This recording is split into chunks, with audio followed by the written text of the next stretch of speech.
Le Limousin, c'est un grand plateau qui est tourné vers l'ouest, connu pour sa richesse en réserve d'eau.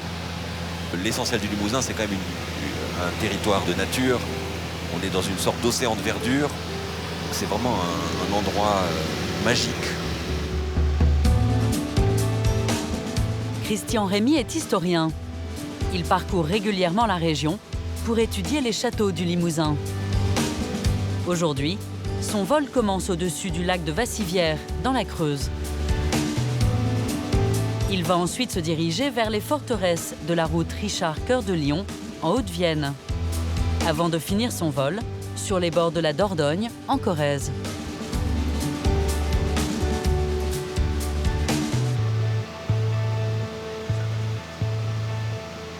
Ce que j'adore toujours, c'est quand on passe au-dessus des étendues d'eau, c'est de voir les nuages en réflexion.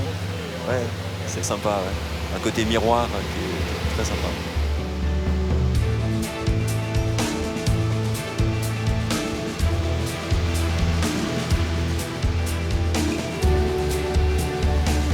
Là, on commence à être sur le plateau de Millevaches. Donc Millevaches, qui, contrairement à ce qu'on peut penser, n'a rien à voir avec les vaches, mais c'est le plateau des 1000 cours d'eau, des 1000 rivières.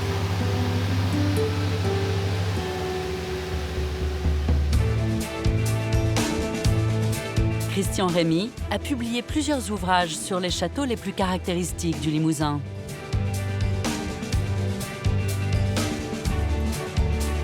Son avion s'approche d'abord d'un édifice rendu célèbre par un grand personnage de l'histoire.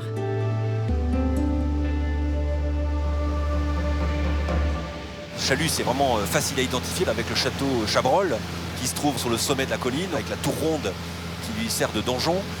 Et c'est cette forteresse que Richard Cœur de Lion est venu assiéger pour mater le vicomte qui refusait de lui obéir. Et c'est comme ça qu'il s'est pris un carreau d'arbalète, c'est-à-dire une flèche tirée par un arbalétrier, dans l'épaule. Et il est mort quelques jours plus tard de la gangrène le 6 avril 1199. En mémoire de cet épisode de l'histoire, le parcours qui relie les plus beaux châteaux de la région a été baptisé route Richard Cœur de Lion.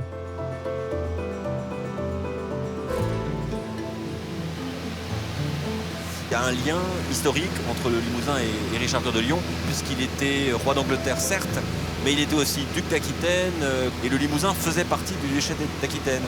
D'où le choix de ce nom pour la route historique Richard Cœur de Lion.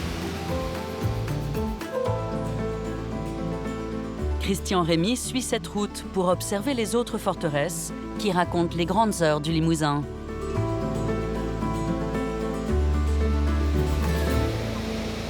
On commence à voir émerger là, dans les bois, au fond d'un vallon, la silhouette du château de Montbrun, tout à fait ravissant. Il est vraiment dans un écrin de verdure. Alors c'est une forteresse de la fin du Moyen-Âge.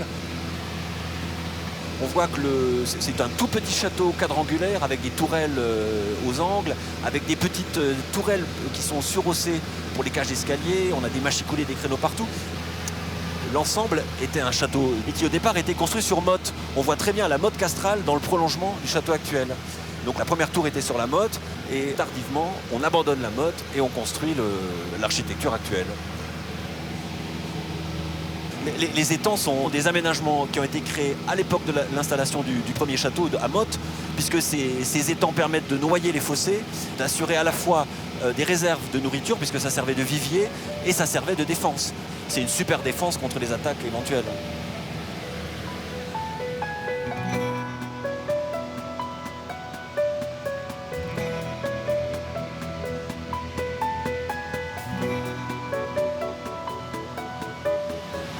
Je me régale de voir tous ces paysages de haut là. On voit toutes ces fermes.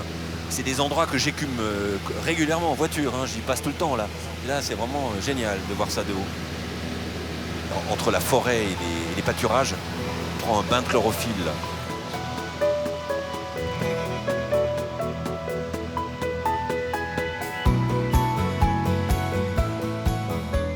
À la limite du Limousin, sur un relief du plateau, le château de Rochechouart défend une position stratégique sur la route Richard Cœur de Lion. On voit très bien ce château, c'est très net là. Il est posé sur une roche qui lui a donné son nom, la roche de Chouart. Alors la particularité de ce paysage quand même, c'est qu'il y a plus de 200 millions d'années, il y a une météorite qui a créé une sorte de cratère de 23 km de diamètre et qui a donné naissance à une roche qui a une coloration particulière, qui a un grain particulier. Et donc le château, tout le bâti traditionnel a été construit en grande partie avec cette roche métamorphique qui s'appelle la brèche.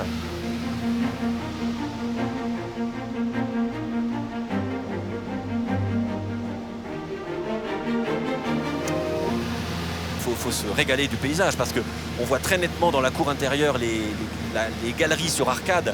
Ce sont des arcades qui annoncent vraiment la Renaissance et c'est vraiment un endroit qui est plein de richesses à ce titre.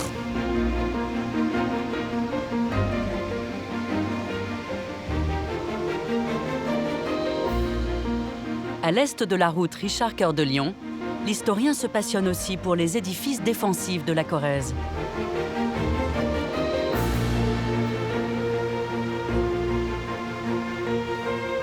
Au sud du département, la rivière Dordogne forme un lac artificiel sur lequel veille le château de Val. Très joli petit château. Avant la formation du lac, c'était un château qui était sur un piton rocheux. Et avec la mise en eau de l'étendue, il s'est retrouvé sur une sorte de petite presqu'île. On le voit très nettement ici. Et on appelle ça des châteaux en paquets de chandelles. Parce qu'on a l'impression d'avoir des bougies les unes à côté des autres. C'est tout à fait somptueux.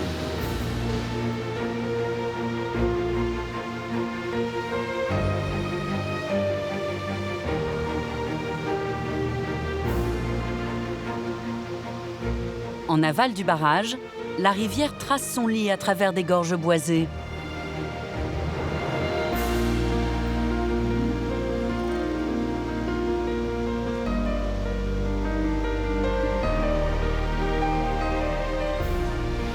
Là, on sent bien la topographie qui est découpée par la Dordogne. Là, c'est superbe, hein. On voit vraiment la puissance de cette rivière qui a creusé le relief, avec la végétation qui s'accroche. On a le miroir d'eau. Cette rivière, évidemment, on l'associe au Périgord, mais sauf qu'il y a toute une partie du cours de la Dordogne, à la fois dans le Limousin et qui sert de limite entre le Limousin et l'Auvergne. Et on va rentrer dans la vallée de la Maronne. L'avion de Christian Rémy approche maintenant de l'un des sites les plus surprenants de la région, les Tours de Merle.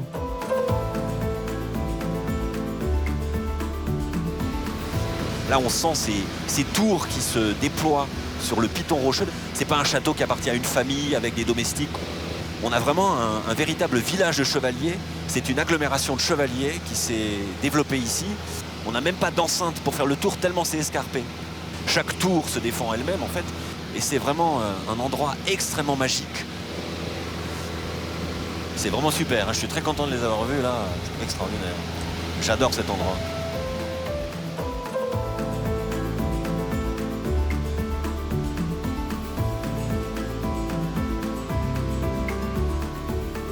Christian Rémy termine son vol en longeant une falaise au profil singulier.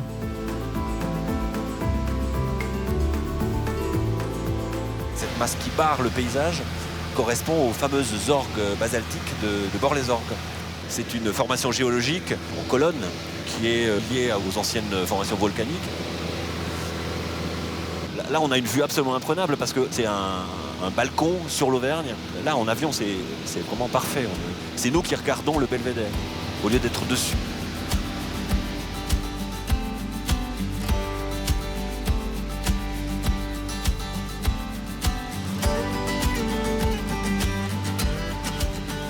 En sortant des gorges, la Dordogne arrose la région la plus méridionale du Limousin. C'est vers cette vallée que se dirige Stéphane Manchulescu. Il est architecte des monuments historiques et depuis plus de 20 ans, il emprunte cette route pour se rendre sur les plus beaux édifices de ce territoire.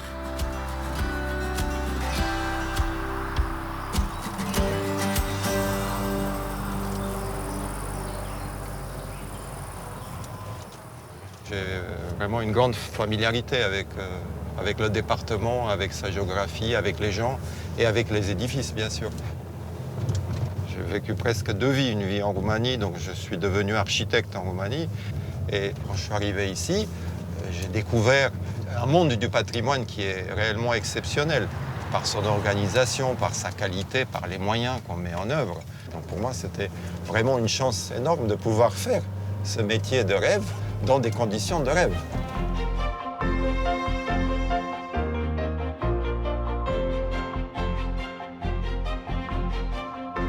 Stéphane Manchulescu arrive à Beaulieu-sur-Dordogne.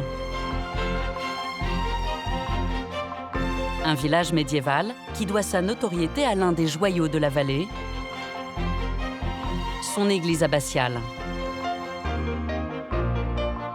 Les travaux actuels sont en train de transformer l'allure de l'église.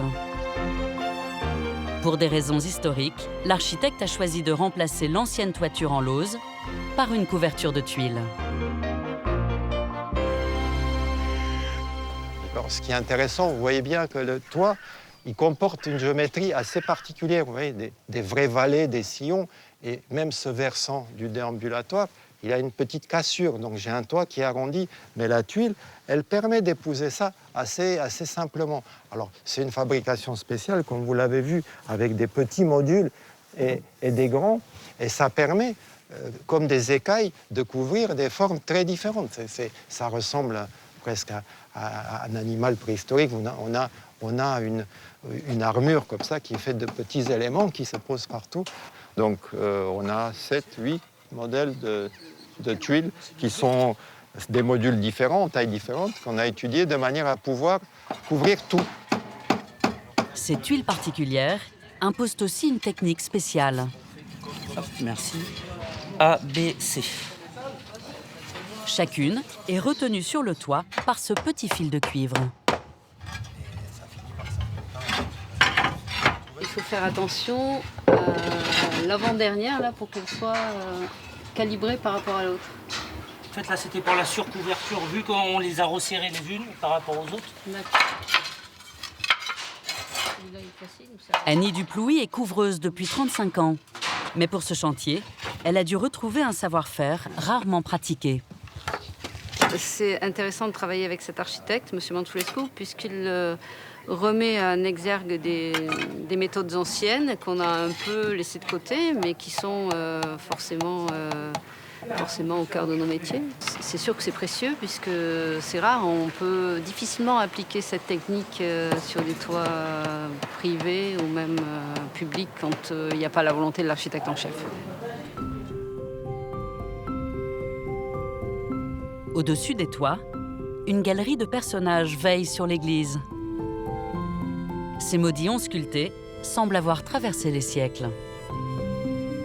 Pourtant, ils viennent de renaître sous les mains des restaurateurs. Aujourd'hui, c'est au tour de cette sculpture effacée par le temps de retrouver un visage.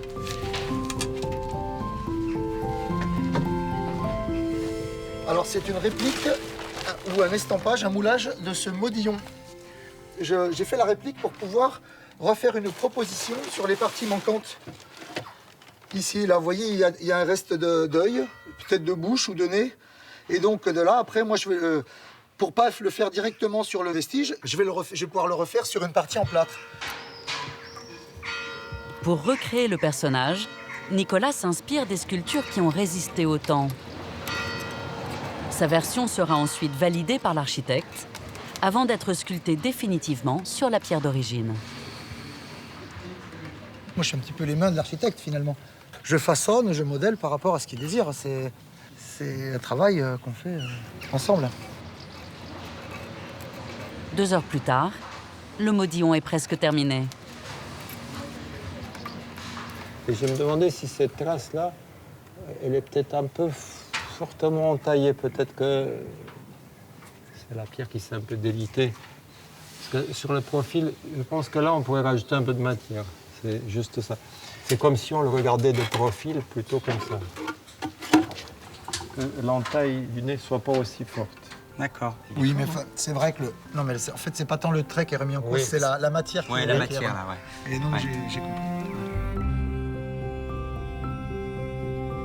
Les plus belles sculptures se trouvent à l'entrée de l'église. Elles ont été réalisées au XIIe siècle. C'est un joyau pour le Limousin et c'est un des plus beaux portails sculptés qu'on a en France. Et effectivement, c'est une merveille.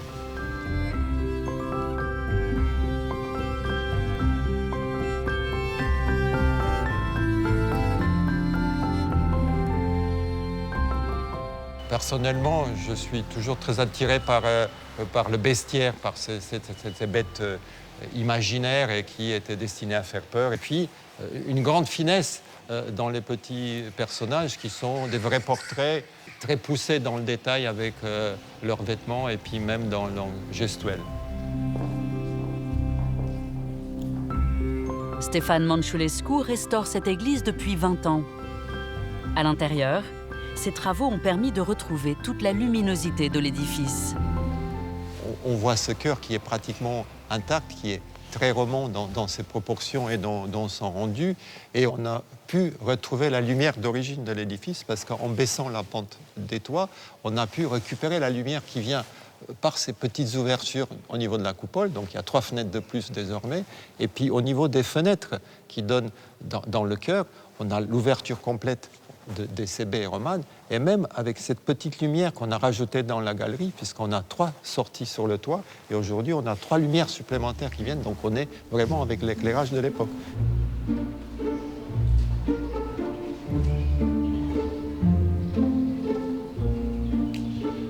Autour de l'abbatiale, on est dans le bourg médiéval et on est dans cet esprit de belles maisons le long de la rivière et dans un village avec un endroit assez magique pour habiter. Stéphane Manchulescu quitte Beaulieu et la vallée de la Dordogne, car un nouveau chantier l'attend dans l'ouest du département. Son trajet passe par le Causse de Corrèze, en direction de Ségur-le-Château.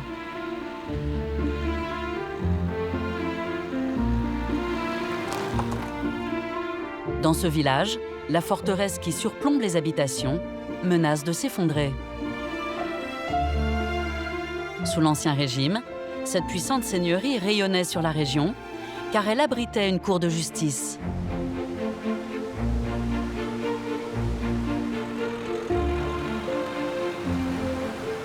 C'est une cité où il y a des hauts dignitaires et on vit très bien.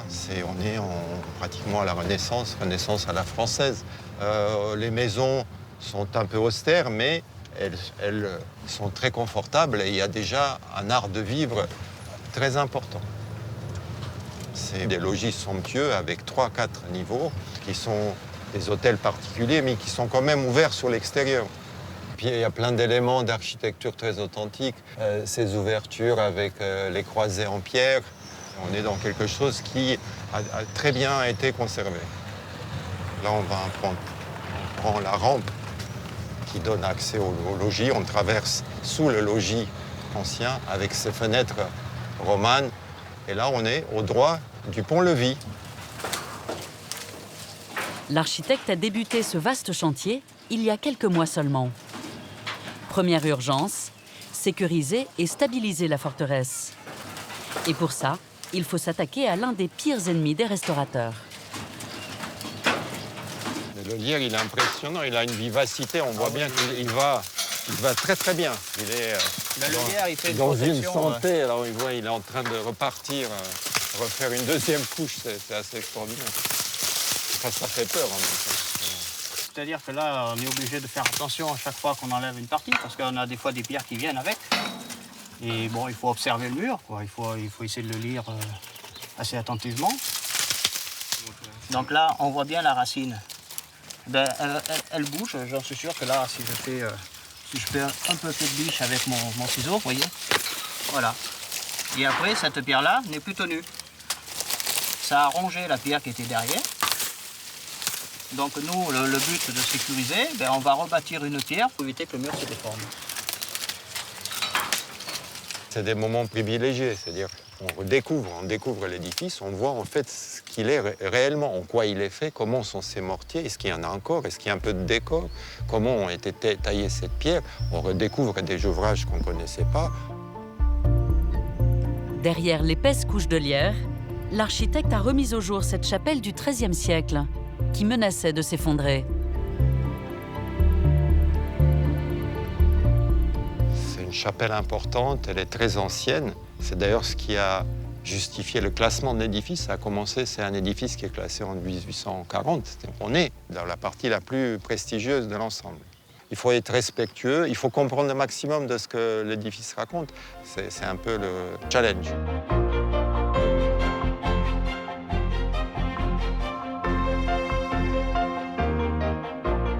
Ștefan Manșulescu se dirige maintenant vers un château qui le passionne depuis 18 ans. En chemin, sa route passe par certains villages de Corrèze, où il a réalisé ses plus belles restaurations. C'est le village de Noyac, où se trouve cette curieuse église qui, en fait, c'est la chapelle d'un ancien château dont il reste un tout petit bout, parce que vous voyez, il y a une tourelle, un fragment de l'ancien château.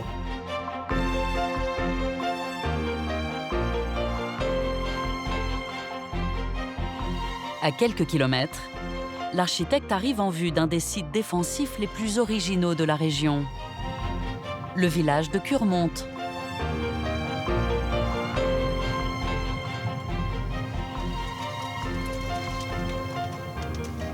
On perçoit le village et le site des châteaux. C'est deux châteaux qui semblent presque collés. C'est des espaces de grande qualité, c'est des sites qui sont très préservés et ces châteaux, par le fait qu'ils ont été restaurés, conservés, ça magnifie les lieux. L'architecte a terminé la restauration de ces deux forteresses il y a un an.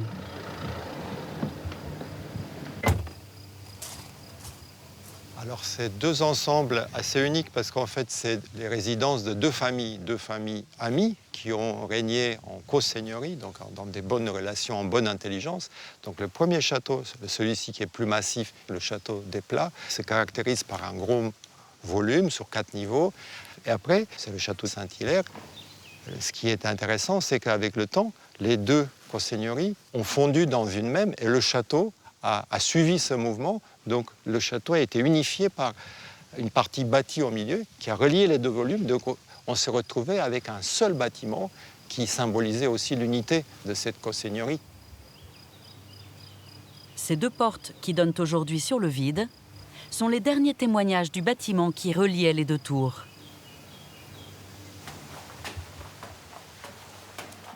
À l'intérieur, cet escalier en colimaçon donne accès au sommet. De cet endroit, on comprend très bien la situation stratégique de ces deux châteaux. C'est un point de vue d'exception. On est très haut, on domine de très très loin la vallée et on voit bien de quelle manière le mur d'enceinte, en fait, trace une fortification naturelle. Et au milieu, on voit bien le vide qui aujourd'hui sépare les deux châteaux, mais qui a signifié aussi la mise en commun de cette belle propriété.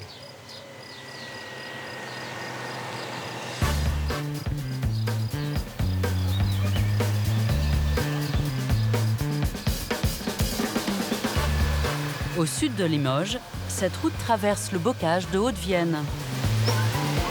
C'est le terroir d'élevage d'un veau recherché par les grands chefs de la région.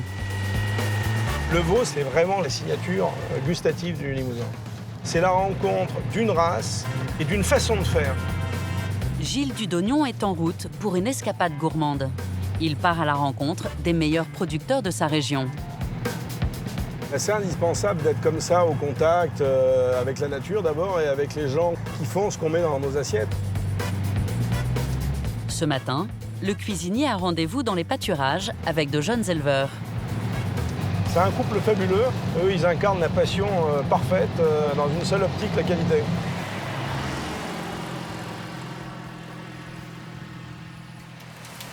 Allez, Mimi, allez! Allez, viens! Allez! Allez, viens, Mimi, viens! Allez! Tous les matins à 8 h, Laure Claveau et Alexandre Soubaki libèrent les bêtes qui ont passé la nuit à l'étable. Allez,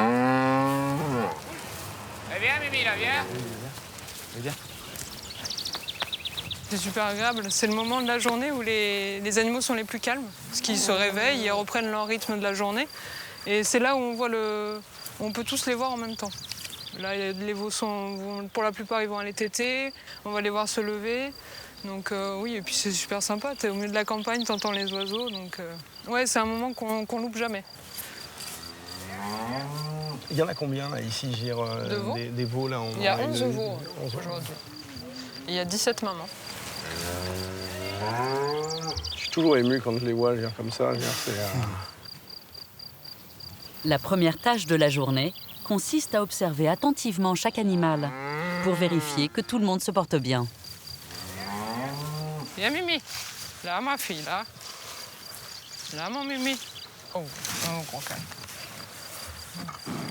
Une vache en bonne santé, elle a un bon poil, luisant, doux, et elle n'a pas un poil rêche. On voit que l'œil est bien luisant, et surtout, on voit que les oreilles sont bien tenues droites. Une vache qui est malade ou qui n'est pas en bonne santé, elle a les oreilles un peu affaissées. Et là, d'aspect général, oui, on a une vache qui est en forme. Elle est réactive, elle est attentive, elle n'est pas à l'écart du troupeau. Donc, on peut dire qu'elle est en bonne santé. Il y a 2 ans, le jeune couple a décidé de reprendre la petite exploitation des parents de Laure, qui ont toujours élevé du veau limousin. C'est mon enfance, c'est le symbole d'une région et c'est un savoir-faire qu'il faut pouvoir garder aussi. Et je suis fière aujourd'hui de continuer à travailler le veau. Avec Alex, on a envie d'être proche de nos bêtes, de pouvoir aller les voir tout seul, de pouvoir les approcher, les manipuler facilement. Nous, on aime, voilà, on est dans le pré au milieu des vaches, ça bouge pas, elles n'ont pas peur, elles partent pas en courant. Ah non, mais on n'est pas... C'est magnifique, quoi. C'est à la fois impressionnant et c'est rassurant, je trouve. C'est vraiment unique, hein, cette façon que vous avez d'élever comme ça, avec autant de tendresse et d'amour, et de temps passé. Alors lui, c'est le papa, c'est le taureau de ce lot. C'est le papa de nos veaux qu'on produit. Donc pareil, très important que ce genre d'animaux soient calmes, tranquilles. Ils ont tendance à vouloir protéger leur femelle. Il est en pleine forme, il se porte bien.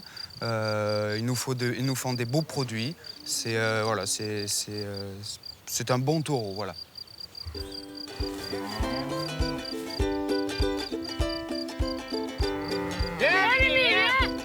Vaque.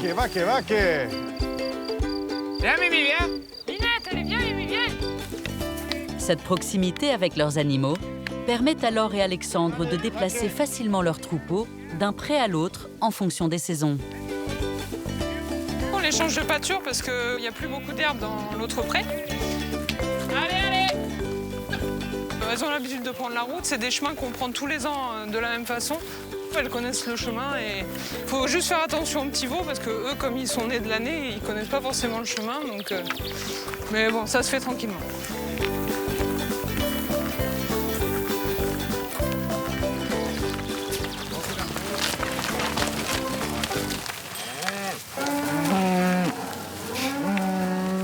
Et alors, comment tu fais là, pour la qualité, là, pour me le choisir exactement? On reconnaît un bon veau à son arrière, donc sa cuisse bien arrondie, sa finesse d'os. Les pattes, il faut qu'elles soient fines pour avoir le plus de viande possible. Au niveau de la queue, sur le haut de la queue, on aperçoit des petites boules de gras, ce qui est synonyme d'un gras dans la viande, qui est très important pour le veau de lait. Quand on a Alex et Laure qui te guident, tu sais que tu as le meilleur veau régional. Et en fait, c'est ce que je viens chercher. Je viens chercher à la fois un conseil, je viens chercher une tradition, je viens chercher une modernité, parce qu'ils sont modernes, ils sont jeunes, ils ont envie. Mais il y a quelque chose qui est éternel pour moi.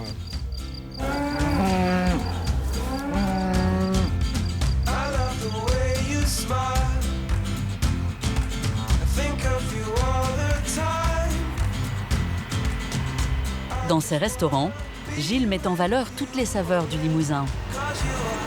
Il prend maintenant la direction de Brive et traverse de nouveaux paysages. On quitte la Haute-Vienne et puis on commence à arriver en Corrèze. Donc on est toujours vallonné, mais c'est plus souriant, c'est moins austère.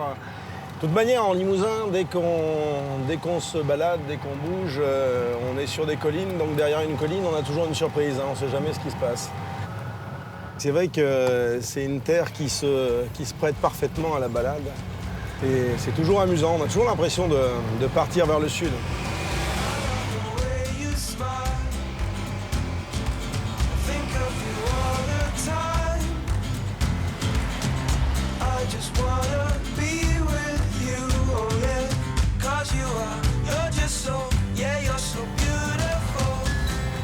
On va traverser à la Sac, joli village d'ailleurs, ça fait longtemps que je ne suis pas passé par là. J'aime bien son pont vert, cette vézère large, ce paradis pour pêcheurs. Je trouve ça très beau. Gilles a rendez-vous dans les vignes, sur les coteaux d'Alassac, avec des vignerons qui se sont lancés un défi. On va aujourd'hui à Seuil-en-Vézère, on va voir une poignée d'hommes qui ont replanté un vignoble qui avait disparu. Ils ont cru à leur histoire, ils ont refait vivre de la vigne ici en Limousin. J'ai une passion viscérale avec le vin. On ne peut pas faire un bon repas sans que ce soit accompagné d'un vin. D'ailleurs, quand on pense à une recette, on pense souvent à l'association qu'on peut avoir avec un vin. Et ça fonctionne évidemment, l'un avec l'autre. Sur ces pentes difficiles d'accès, ce vignoble est unique en Limousin. Il produit un vin qui avait disparu des tables de Corrèze depuis plus d'un siècle.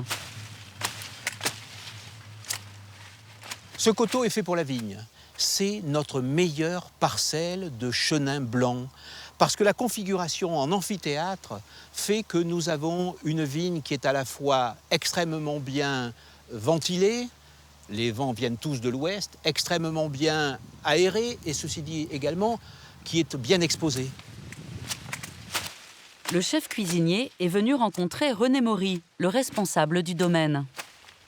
Il veille aux travaux dans les vignes en ce début d'été, une saison cruciale pour la bonne croissance du raisin. L'équipe est en train de rogner. Alors rogner, ça consiste à enlever tous ces grands rameaux, tous ces pampres qui protègent le raisin de la grêle, mais qui en même temps ne lui permettent pas de voir le soleil. Ouais, donc là, c'est très simple. Hein. On coupe les feuilles au niveau des raisins pour que les raisins puissent voir le soleil.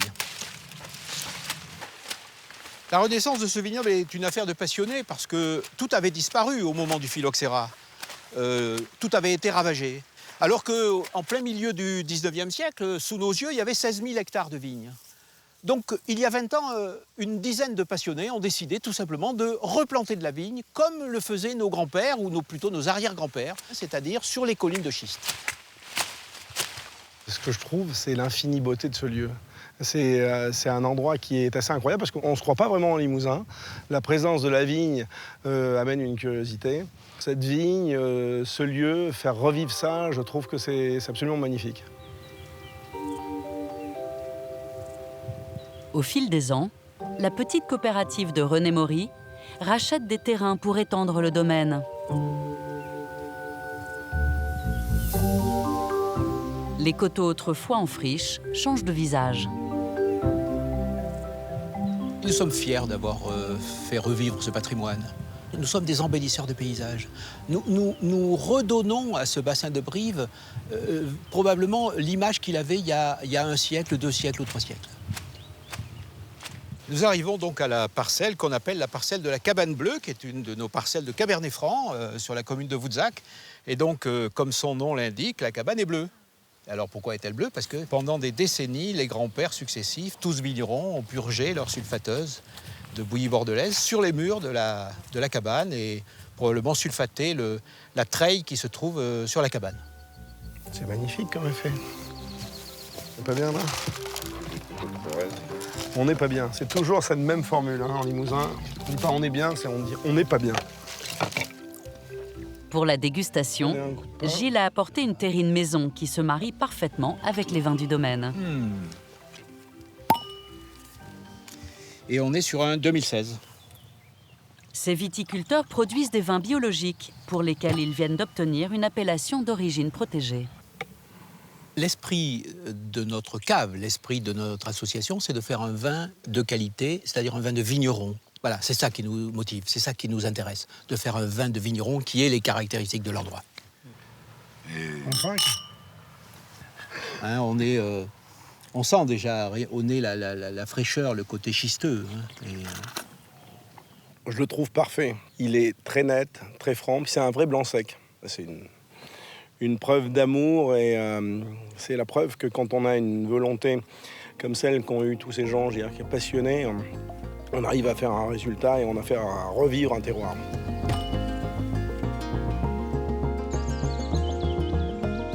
Cette terre ardoisière, favorable à la culture de la vigne, a également produit une autre richesse. À 10 km, Gilles a rendez-vous aux anciennes carrières de Travassac.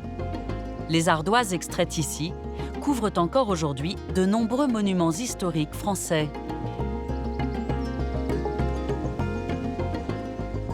300 ans d'exploitation artisanale ont donné naissance à un paysage extraordinaire.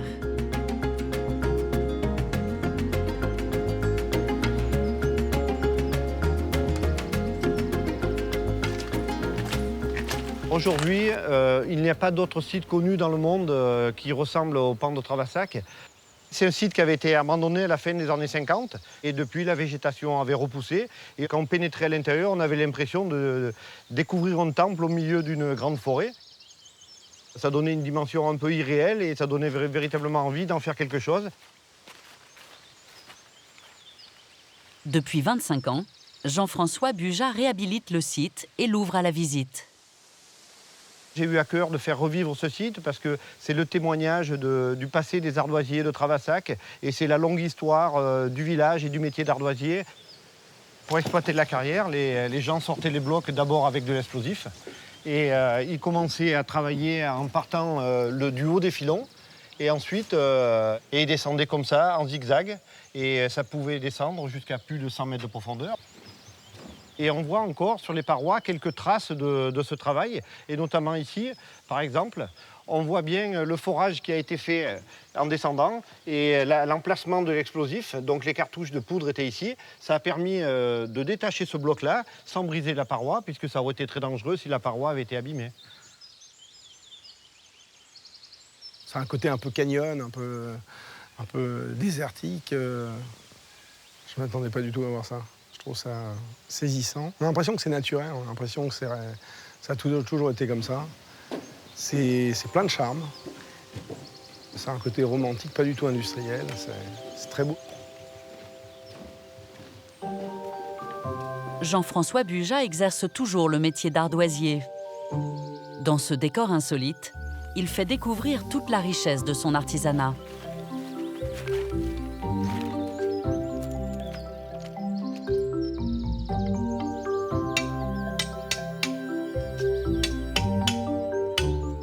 T'avais jamais vu ça, hein?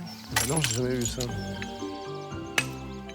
Mon père était ardoisier, mon grand-père, mon arrière-grand-père. Et depuis 1802, dans ma famille, on travaille à Travassac dans les ardoisières. On travaille toujours aujourd'hui encore avec les mêmes outils, les mêmes positions, les mêmes techniques que les anciens.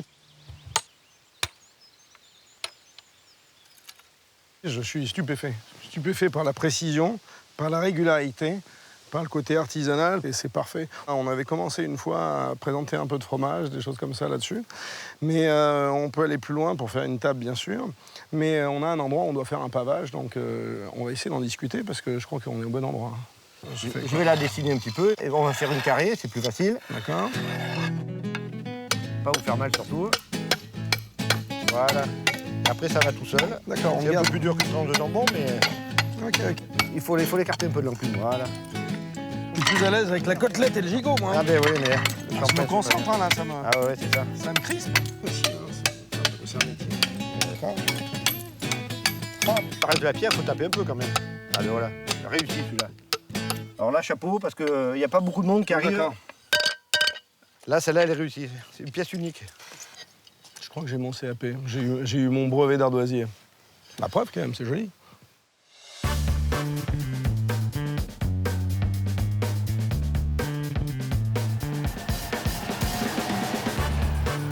Gilles Dudognon reprend la direction de Limoges et sa campagne environnante. il retrouve des paysages qui lui sont très familiers. On est au cœur de ma région et on est sur la vallée de la Vienne, juste à côté de l'endroit où j'habite, la Chapelle-Blanche. Et on est sur une route que j'affectionne particulièrement, qui est sinueuse à souhait, qui est charmante et qui amène vers cette belle rivière. J'y allais avec mes enfants quand ils étaient jeunes, on se baignait. Voilà, donc c'est plein de souvenirs, c'est plein de plaisirs partagés. Il y a un peu de nostalgie en même temps d'ailleurs. Avant de retourner à ses fourneaux, Gilles a rendez-vous chez un artisan, héritier d'un grand savoir-faire du Limousin. Un maroquinier à qui il a passé une commande spéciale pour le personnel de ses restaurants. Nous allons à la rencontre de Thibaut Fabre, qui fait les tabliers donc, pour la table du couvent et qui va m'en fabriquer également pour la chapelle. On va venir les chercher, sélectionner les cuirs, les qualités. On arrive donc à Saint-Junien, on traverse le pont et nous arrivons dans cette magnifique ville, cité gantière, cité donc du traitement du cuir, donc des tanneries qui sont là depuis maintenant plusieurs siècles. Un savoir-faire exceptionnel. Pour nous, Limousin, Saint-Junien rime avec haut de gamme et avec qualité. D'accord. Donc cette couleur-là. Donc sur un choco, comme tu avais demandé, on est sur des cuirs avec une main très grasse. On a quelque chose qui colle vraiment à la main et que moi j'aime beaucoup, qui va très bien vieillir dans le temps, qui va prendre en plus une forme, donc tu seras super à l'aise à l'intérieur. Bonne résistance. Super bonne résistance, souple et très léger. Et parce que quand tu portes ça toute la journée, il y a quand même une notion de légèreté. Et puis surtout, quelque chose qui est important, c'est qu'à l'arrière, ça dégorge pas. Donc, La première fois que Gilles a rencontré Thibaut, il a eu un coup de foudre pour son tablier. Je le vois avec ce tablier comme ça et j'ai trouvé une élégance. En plus, je trouve qu'il le porte bien. Donc, je me suis dit, tiens, mais voilà, ça c'est... Et est-ce qu'on peut l'adapter? C'est beau, ça a de la gueule, je veux dire, c'est vraiment... c'est une belle matière, je trouve ça superbe. Nous, aujourd'hui, on a adapté nos cuirs sur des tabliers, effectivement. Ça donne quelque chose d'assez extraordinaire. Alors, c'est pas du tissu, on peut pas le mettre en machine, il n'y a pas les mêmes applications. En revanche, il y a votre tablier qui va vous raconter quelque chose. Ça va raconter une histoire, ça va patiner dans le temps. Si on prend le mien, il a de la couleur un peu partout, il a vieilli, il a pris la forme. Et ça, c'est quelque chose qui lui confère des qualités extraordinaires. Thibaut Favre-Deschalins a repris l'atelier où il avait effectué son premier apprentissage il y a 17 ans. Donc la bordure, on vient vraiment, en fait, elle est prise en sandwich. C'est une finesse. T'as pas l'impression en fait que c'est une pièce rajoutée? Non. Une maison d'excellence qui façonne des accessoires en cuir sur mesure pour les plus grands noms de la couture. Tac, et à la main. Alors, il faut pas dépasser, hein, c'est tout l'art et la manière. On vient passer de la teinte comme ça. Ici, presque toutes les opérations se font encore à la main. Dans notre atelier, on essaye réellement d'apporter une attention toute particulière à chaque pièce qu'on fabrique. Que ce soit dans les gestes, sur les machines, dans les petits gestes à la main qui sont très précis que l'on doit faire. Voilà, on essaie de pousser la chose au maximum pour que tout le monde soit satisfait et que nous, on puisse se faire plaisir sur la pièce qu'on effectue et que le client derrière soit waouh. Dans son atelier, qui allie technologie et savoir-faire traditionnel, ce chef d'entreprise continue à façonner lui-même certaines pièces.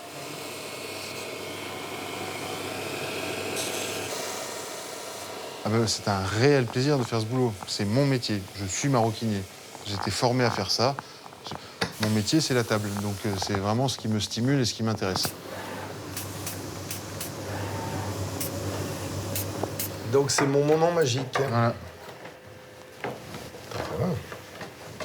C'est l'autre côté. Super. Superbe. Alors ça, c'est impeccable pour la table. Bien sûr, il n'y a pas de souci. Oui, ça, c'est tout à fait faisable. Regarde, ça fonctionne, donc. La finition, tu vois, ce détail, la bordure, c'est ce qui change tout. Ouais. Peut-être en hauteur. Oui, je vais te le resserrer en hauteur. C'est hyper souple, c'est fin, donc du coup, c'est pas désagréable. Ouais. Hop là, voilà. Là, c'est parfait. Et là, c'est taillé, c'est bon, là. C'est quand même extrêmement élégant. Hein. Ça a de la gueule. Okay. C'est autre chose qu'un tablier en tissu. Ouais. Bon, C'est quelque chose d'un peu magique, quelque chose d'un peu inespéré. Enfin, on ne s'attend pas demain matin à ce que notre tablier débarque sur une grande table du Limousin. Donc voilà, il n'y a pas d'équivalent pour nous, c'est une première et oui, franchement, c'est génial. Pour son restaurant du centre de Limoges, Gilles a fait le choix de la rôtisserie. Une cuisine très particulière pour un lieu chargé d'histoire.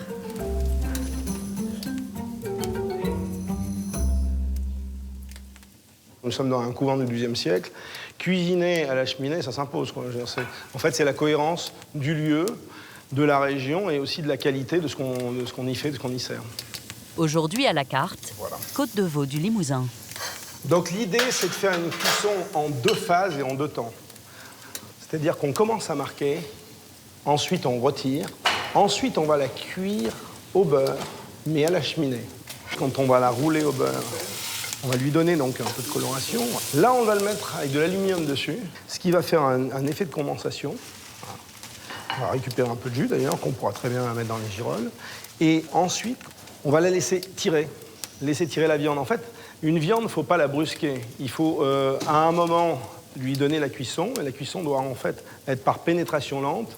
Souvent, il y a de la brusquerie. Et c'est en fait, c'est pas bien la brusquerie. Il faut vraiment de la délicatesse, y compris à la flamme. Voilà.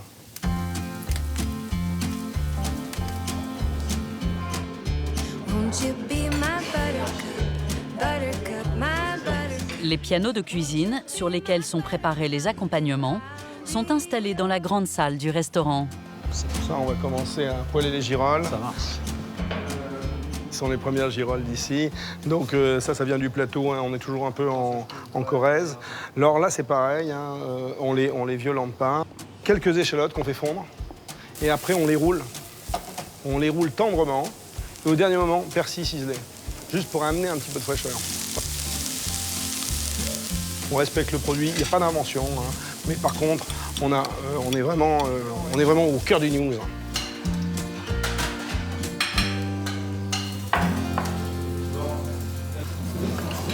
Elle est parfaite pour une cuisson classique. Voilà, on est sur quelque chose qui est tradit. Voilà, une cuisson juteuse. Et juste un petit jus.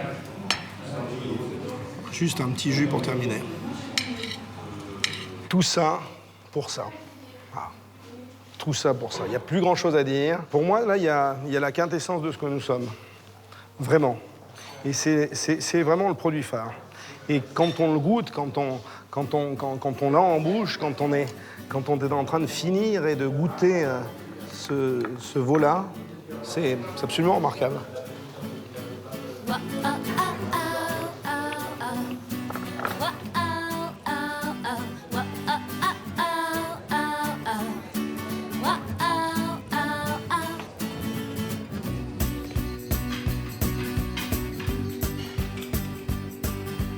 Nous quittons Limoges pour l'un des châteaux les plus célèbres du Limousin.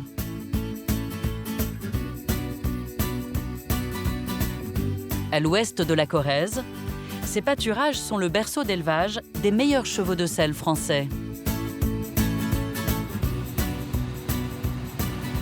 On est sur on le voit bien, un relief qui est relativement vallonné, alors mélangé avec des grandes prairies, mais aussi des bois, donc des endroits où les chevaux peuvent se mettre à l'abri. Et puis on est à une hauteur qui est entre 350 mètres et 450 mètres, donc il y a un climat plutôt favorable. Frais, mais pas trop rude.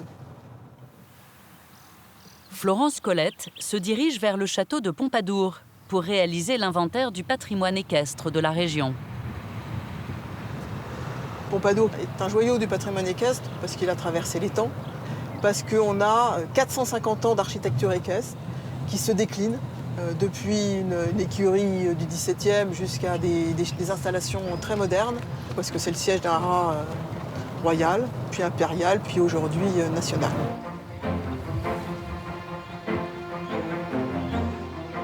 Le château de Pompadour est une forteresse bâtie au XVe siècle par l'une des plus puissantes familles de l'époque. C'est Louis XV qui décide d'en faire un haras royal pour élever les chevaux de la cavalerie militaire.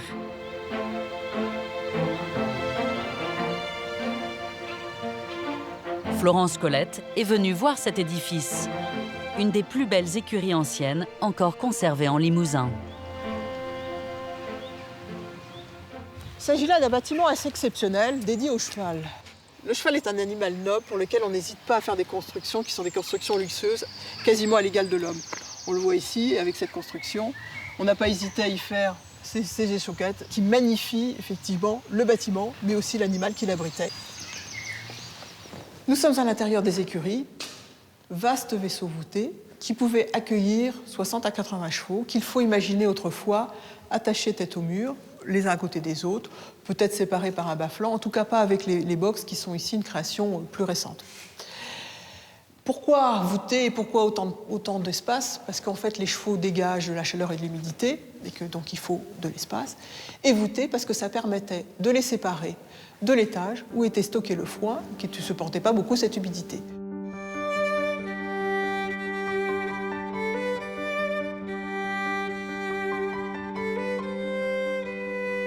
En contrebas du jardin, Florence Colette retrouve le directeur du haras devant les écuries de l'Orangerie, bâties au XVIIIe siècle. Sur cette aile-là, il y a les chevaux présidentiels, donc les fameux. chevaux présidents, et les fameux, et puis les chevaux anglo-arabes qui sont donc montés par nos cavaliers. C'est quoi ce cheval? Eh ben alors, c'est une de nos célébrités. C'est un étalon barbe qui a été offert par le président de la République d'Algérie au président François Hollande. D'accord. Alors, ce cheval est absolument un cheval précieux puisqu'il a un modèle qui est remarquable, une génétique très intéressante. Et puis, on a toujours une forme de responsabilité lorsqu'on accueille des cadeaux présidentiels dans les écuries du Haras national de Pompadour. Aujourd'hui, la mission la plus importante du haras de Pompadour est de faire naître et de sélectionner le cheval anglo-arabe. Une race créée ici, sur le domaine de Chignac, à 2 km du château. Alors, ce qu'on voit derrière nous, c'est le patrimoine vivant, c'est nos poulinières anglo-arabes et arabes. Ce sont des souches qui existent depuis près de 200 ans ici à Pompadour. Voilà, donc une création spécifiquement française. On appelait même l'anglo-arabe à un moment le pur sang français.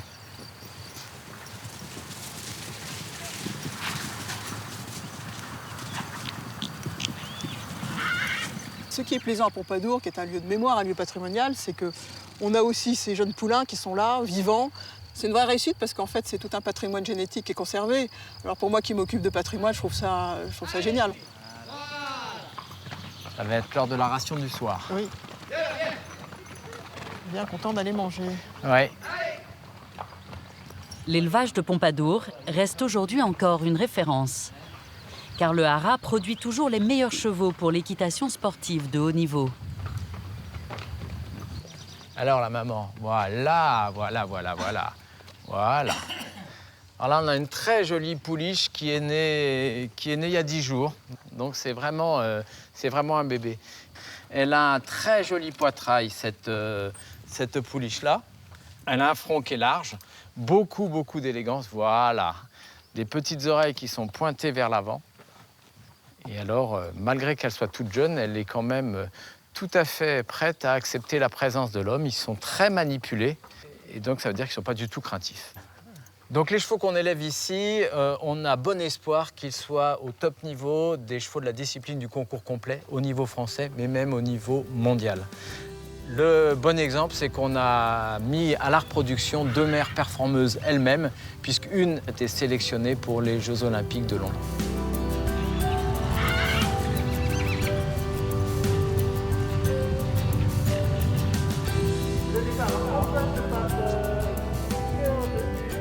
L'après-midi, sur l'hippodrome du château, Florence Colette assiste à l'un de ces concours pour lesquels sont élevés ses chevaux. Donc il se présente vers le numéro 1. Ouais, une bonne allure, bon équilibre. C'est un nouvel obstacle celui-là. Donc là, il va monter jusque sous le château. Et là, on va le voir revenir.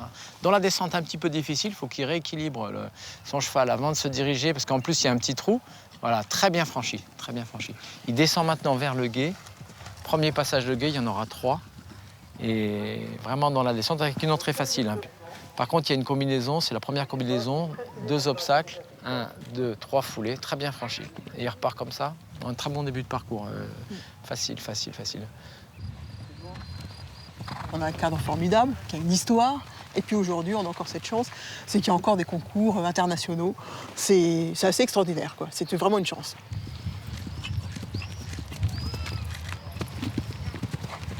On est au cœur du plus bel hippodrome de France, j'ai pas peur de le dire, sous un magnifique château et avec les plus beaux chevaux de France.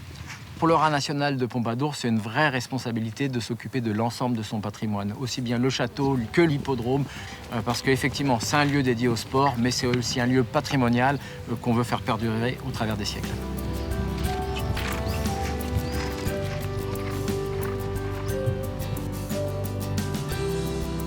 Florence Colette poursuit son inventaire sur les routes du Limousin. Elle se rend à quelques kilomètres de Pompadour, dans le château d'un ancien directeur du haras au XVIIIe siècle.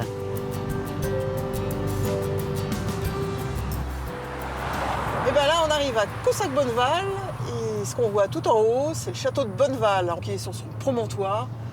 Et quand on arrive dans le village, on se dit, mais où est passé le château? Et on se demande vraiment où il est d'ailleurs. Et c'est au détour d'une ruelle. Et voilà le château tout d'un coup qui apparaît. Comme miracle. Donc c'est un château qui a été construit à la fin du XVe, un château qui a l'air très défensif, alors que c'est aussi un château de plaisance. Donc sur un plan très ramassé, avec 4 grosses tours. Florence Colette monte au sommet de la Tour du Diable, le point culminant du château.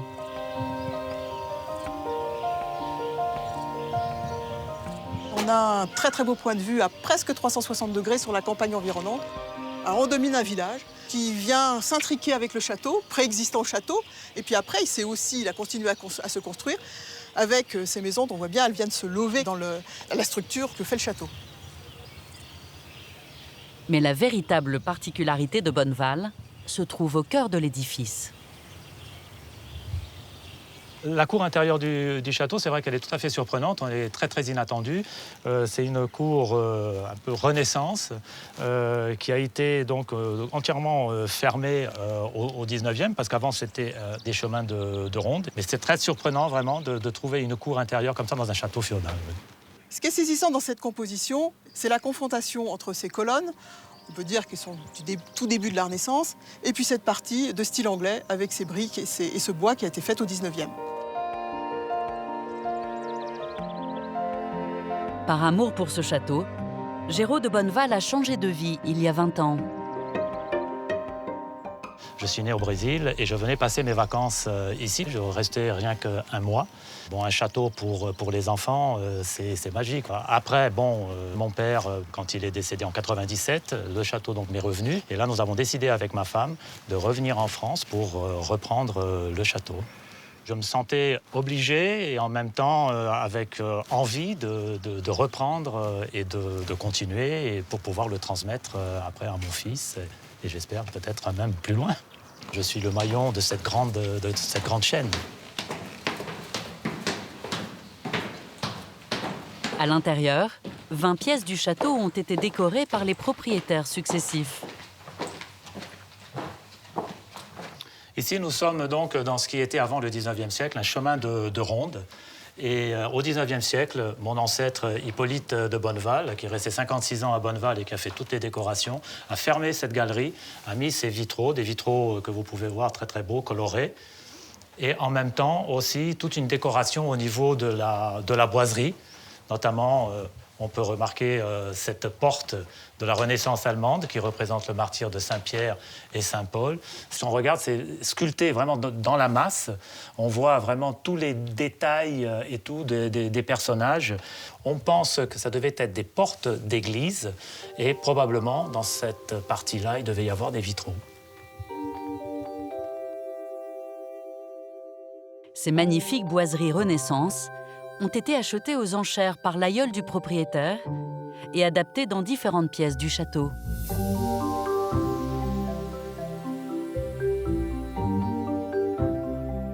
Tout au bout de la galerie, cette porte ouvre sur une véritable curiosité.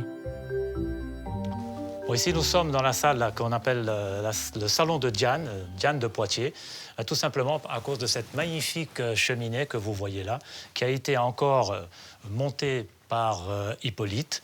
Donc ici, nous avons le linteau du lit de Diane de Poitiers, et puis toutes ces autres pièces qu'on voit ici, comme celle-ci par exemple, qui est vraiment un travail somptueux de sculpture, des détails très très fins. Et tout ça, donc, Hippolyte a imaginé de les mettre ensemble. Et il s'est tellement emballé qu'il a fait une cheminée qui était même plus grande que la pièce. Si vous voyez tout en haut, il a fallu même percer pour pouvoir mettre la cheminée.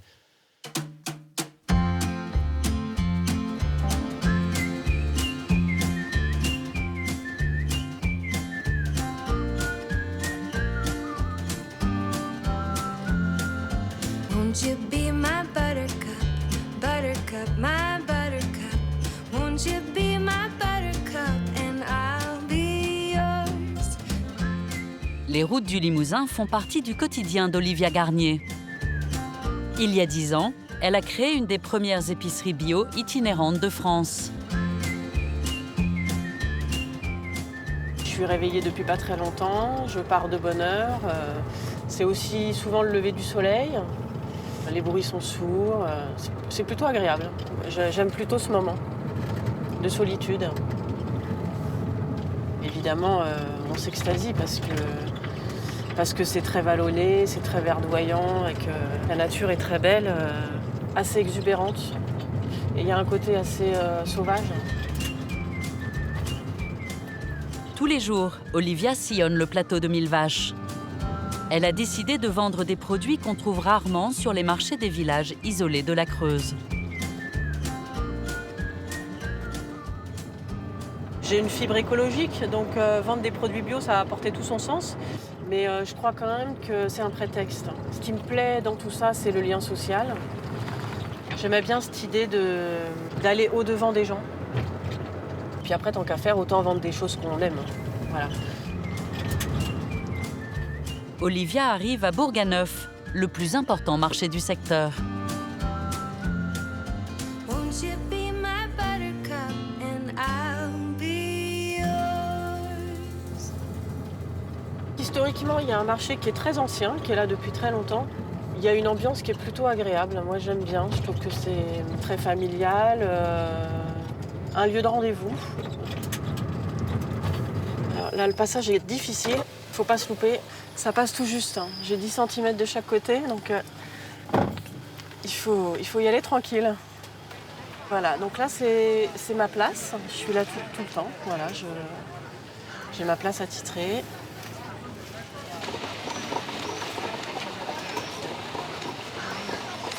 Il est 8 h du matin. Olivia s'installe au plus vite, car les premiers clients sont déjà là. Bonjour, ça va bien? Tu veux une tomate? Oui. Alors serre-toi et puis je suis à toi. Je fais... Tiens, il y en a des comme ça aussi si tu veux. Ah, oui. Mais elles sont énormes. Merci. Et voilà. Allez. À bientôt. Bonne journée. À bientôt. Salut. Dehors, Olivia tient un étal de marché classique.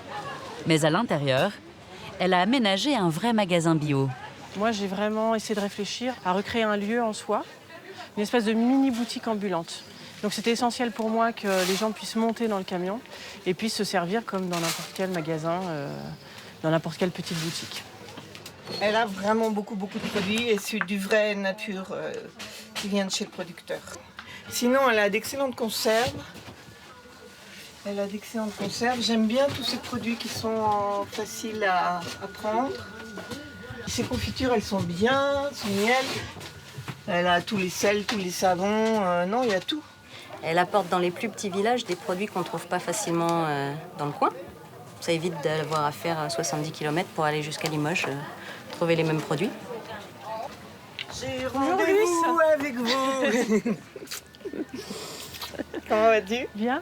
Alors pour moi, un marché réussi, je dirais que c'est la rencontre, c'est le retrouvail avec les gens, parce que c'est quand même des gens qui viennent, c'est des réguliers, c'est des gens qui sont là toutes les semaines, ils sont en rendez-vous. Donc voilà, c'est le plaisir de retrouver chaque personne, puisque c'est pas forcément les gens que je vois à Bourganeuf, je les vois pas ailleurs. Voilà, c'est vraiment le rendez-vous de la semaine. Tenez, servez-vous. Allez-y. Elles sont devant. Voilà, elles sont là. Ah oui, d'habitude, elles sont au niveau des artichauts. Ça a changé de place. Le marché est installé à l'ombre du prieuré du XVIe siècle. C'est le rendez-vous hebdomadaire d'une quarantaine de commerçants qui se connaissent tous. Bonjour Audrey. Salut Olivia, ça va? Ouais. Il me ferait du jambon. Oui. J'aime bien cet endroit parce qu'il y a beaucoup de petits producteurs. Voilà, ils ne sont pas tous en bio, mais en tout cas, il y a une qualité de produit qui est, je trouve, assez exceptionnelle. On achète chacun chez les uns, chez les autres. C'est très, très convivial. Et merci bien. Merci monsieur. Et bonne journée.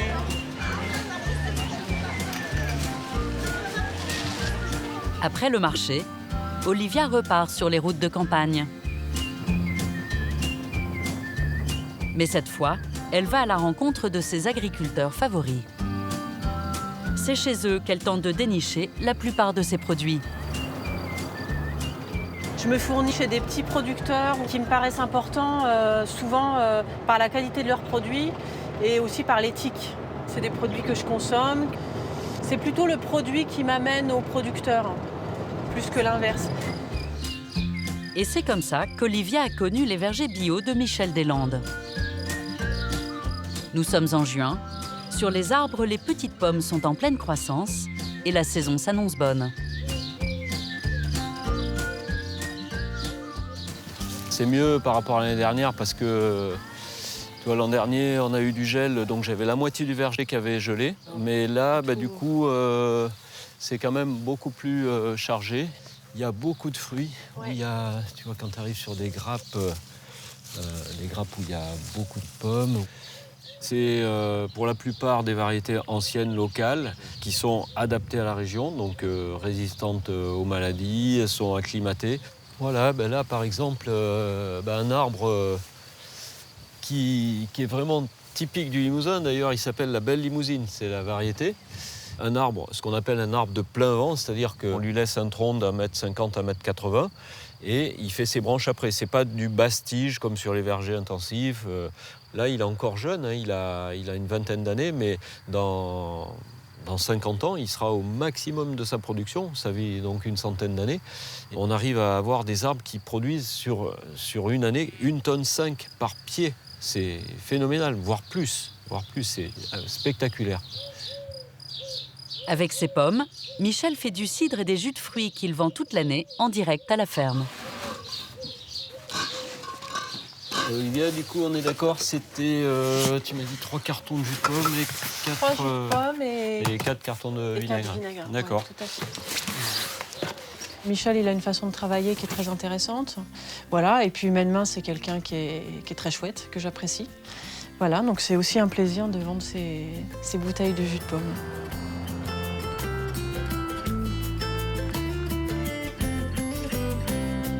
Abricots, vous en voulez combien? On va mettre 6-8 pour prendre du pot, ça va. Le lendemain, nous retrouvons Olivia sur le plus petit marché de sa tournée, à Faux-la-Montagne. Une boîte? Dans ce village isolé, elle fait aussi une livraison très spéciale. Je vais livrer la cantine. Peut-être tu dis aux clients, s'il y a des clients qui arrivent, que je reviens. À tout à l'heure. C'est une petite école, donc il y a la chance d'avoir des produits de qualité, plus principalement des produits bio. Voilà, c'est quand même c'est chouette d'avoir une petite cantine comme ça. Salut Corinne. Salut Olivia. Voilà. Ok.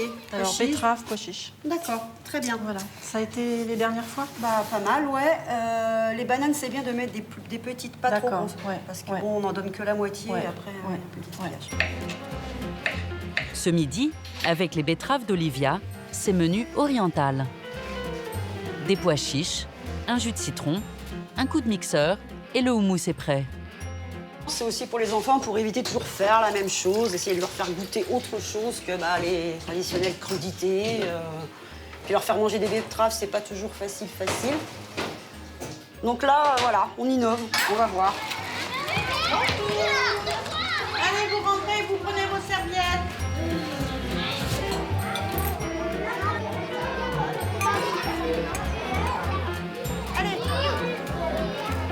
Sabine, allez, vas-y. Quoi, ça? Ah. C'est quoi le rose? Goûte, je te dirai après. Tu aimes? Ça, c'est la première fois qu'on en mange à la cantine. Bah, c'est plutôt bon.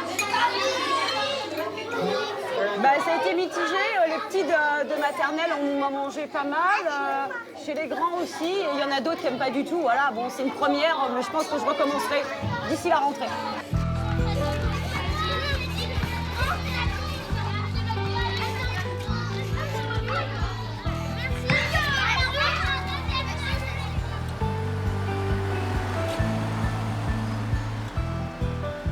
Là, on est vraiment au plein cœur du plateau de Mille Vaches.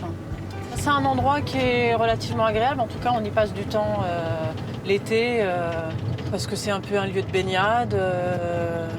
Voilà, c'est plutôt convivial, c'est très familial.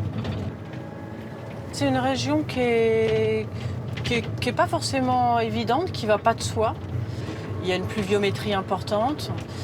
Après, il y a beaucoup de compensations. Il y a une nature qui est très verdoyante, très exubérante, moi que j'aime particulièrement. Voilà. Et puis je trouve que globalement, le Limousin est une terre d'accueil. Et puis ce que j'aime aussi, c'est qu'on est peu nombreux. Et ça, c'est un peu le luxe. Alors cet après-midi, on va chez Catherine. C'est une petite productrice de plantes médicinales. Voilà, qui a des tisanes, je trouve, assez exceptionnelles. Ça y est, t'es dans la cueillette des roses? Bah, ça y est, ça fait 15 jours là, que j'ai démarré. Ouais. Ça a été un peu difficile à cause de la pluie. Et puis là, je crois que maintenant, ça y est, le beau temps arrive et s'installe. Elle pique pas trop, mais... Non, ça pique pas. Hein, parfois, fais attention par contre, parce que quand elles sont cachées, il peut y avoir des bourdons. Ouais. C'est un petit peu l'aboutissement du travail depuis le printemps et même depuis plusieurs années, puisque le jardin il est un petit peu différent tous les ans. J'essaie toujours de mettre de nouvelles espèces. Et puis c'est oui, c'est un moment de calme, quoi. Un moment où je suis tranquille. Catherine Jobin a démarré comme pépiniériste. Elle s'est lancée dans l'étude de l'herboristerie médicinale pour étendre son activité. Au départ, il y a l'amour des fleurs, du monde végétal. Mais très vite, je me suis intéressée aux propriétés des plantes. Après, ce qui est sympa, c'est la diversité. Dans la saison, en avance dans la saison, les roses vont être finies, il y a autre chose qui prend le relais. Ces petites pensées, elles sont très gaies. Puis elles sentent bon, une fois séchées, ça fait des jolies tisanes. Elles sont aussi intéressantes pour leurs vertus.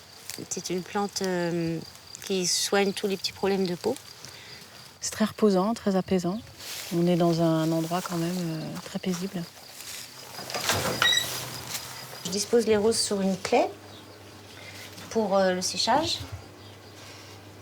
C'est bien de le faire tout de suite après la cueillette, que les roses ne s'abîment pas, ne se froissent pas. Elles vont sécher en une dizaine de jours à peu près. Là, en dessous, il y a des roses qui ont déjà 2 jours de séchage. On voit que la taille a déjà bien diminué. Elles ont bien réduit. Et le séchage se fait bien. Elles sont un peu plus foncées. Bon, on va faire un test, une nouvelle tisane. J'aime bien de temps en temps inventer un nouveau mélange. C'est le mélange au coin du feu, donc voilà, on se met près du feu si on en a un. On déguste la tisane, ça requinque un petit peu. Ouais, ça a du goût. Ça va nous donner chaud. Je trouve que les tisanes de Catherine, elles sont... Ben voilà, il y a de l'éclat. Et je trouve que le goût est assez subtil. Il y a quelque chose de très élégant dans les parfums que ça dégage.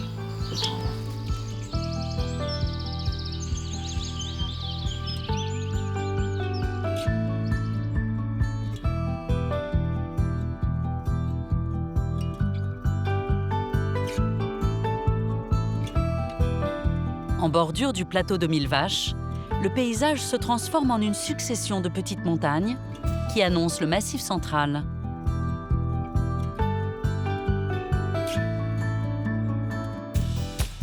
On l'appelle le massif des Monédières, un ensemble d'une 50aine de puits dont le sommet culmine à plus de 900 mètres d'altitude.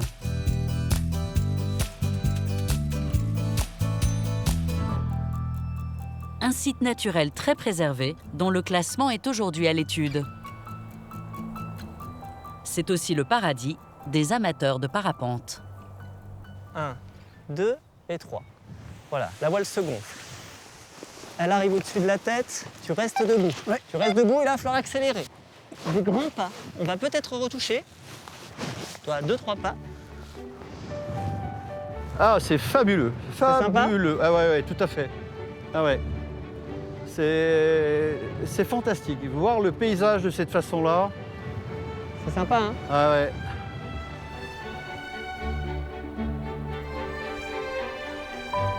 William Armenaud est inspecteur des sites pour le ministère de l'Environnement.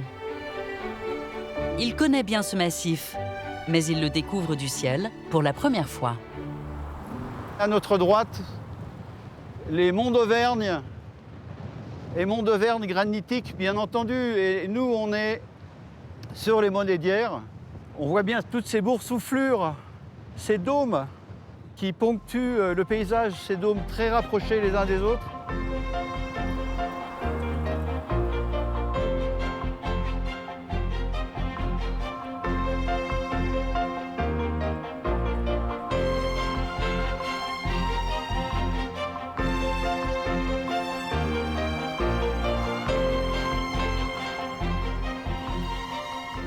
Les puits ont cette forme douce, arrondie, à pente relativement sévère malgré tout, comme on peut le voir en face de nous. Puits, en fait, est un terme générique. Si nous allons plus vers les monts d'Auvergne, bien entendu, nous allons avoir des volcans. Ici, ce n'est pas le cas. Ces mouvements très très doux sont la conséquence du travail du sous-sol il y a des millions d'années. Excusez-moi, je suis un peu... Il y a de l'émotion dans ma voix, tellement c'est extraordinaire. On est béni des dieux. Alors comme tu peux voir, aujourd'hui on a vraiment des conditions extraordinaires, parsemées de petits cumulus. Frédéric Varret, le pilote, dirige ici une école de parapente qui attire les amateurs de tout l'ouest de la France. Savoyard d'origine, il a été conquis par le charme de ces paysages. En face de nous, oui. Là on voit le lac de Vian. Oui. Si je tourne un peu sur la gauche, donc on est face à Trégnac. Et comme j'ai l'habitude de dire à mes passagers, on n'a plus vraiment de montagne avant l'océan. On est donc à 1700 mètres d'altitude, donc 800 mètres au-dessus du puits de la Monédière. Bon, pour moi, c'est la bonne altitude, c'est pas la peine d'aller plus haut. Je suis subjugué par le paysage que l'on voit. Je pense que dans une réflexion de classement d'un site, la protection du patrimoine et des paysages est réellement nécessaire.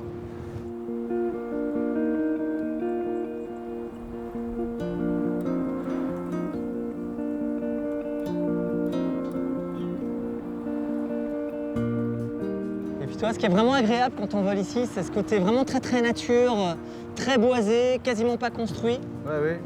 Il n'y a pas de ligne de tension, c'est vraiment très très beau. C'est lumineux, on se croirait au Canada quasiment. Ouais.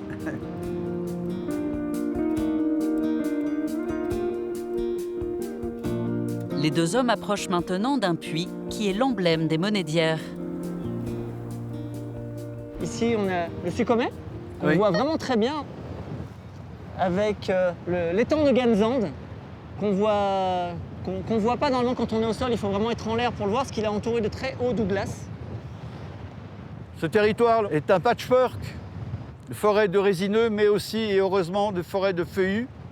Les parties qui sont non boisées sont occupées par la prairie. Ce paysage est sillonné par un grand nombre de petites vallées.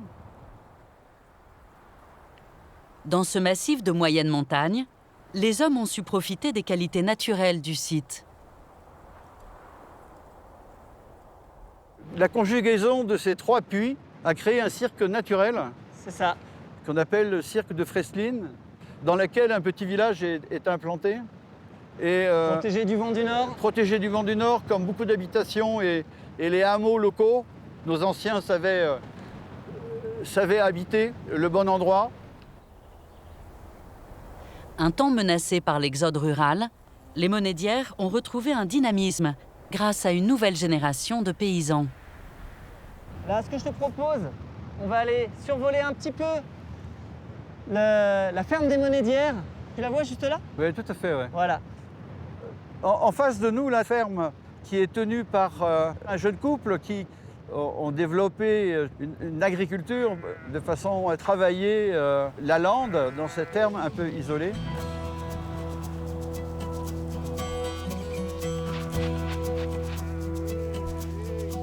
Sur ces terres de moyenne altitude, l'élevage de moutons a toujours été l'activité la plus adaptée.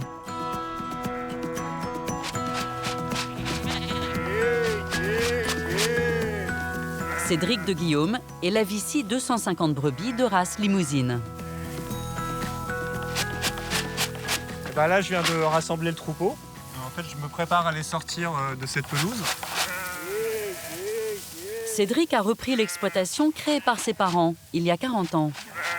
Il est l'héritier d'un savoir-faire qui a permis aux agriculteurs de tirer le meilleur parti de ce milieu naturel. Les pelouses, c'est des prairies, mais c'est des prairies qui poussent sur des sols fins, un peu maigres. Donc c'est des prairies assez spécifiques, avec des herbacées assez fines, et qu'il faut manger avec attention. Il ne faut pas venir y manger de manière répétitive, ce qui permet en fait à la diversité végétale qu'il y a dans cette prairie de se pérenniser. Je suis né ici, donc la relation avec ces milieux-là, quand on est ici, elle est forcément très forte. Mais par ailleurs, j'ai fait des études de géographie et de paysage.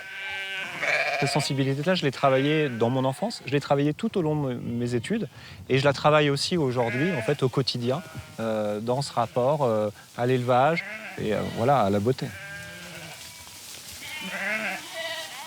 Cédric a mené ses brebis quelques centaines de mètres plus bas.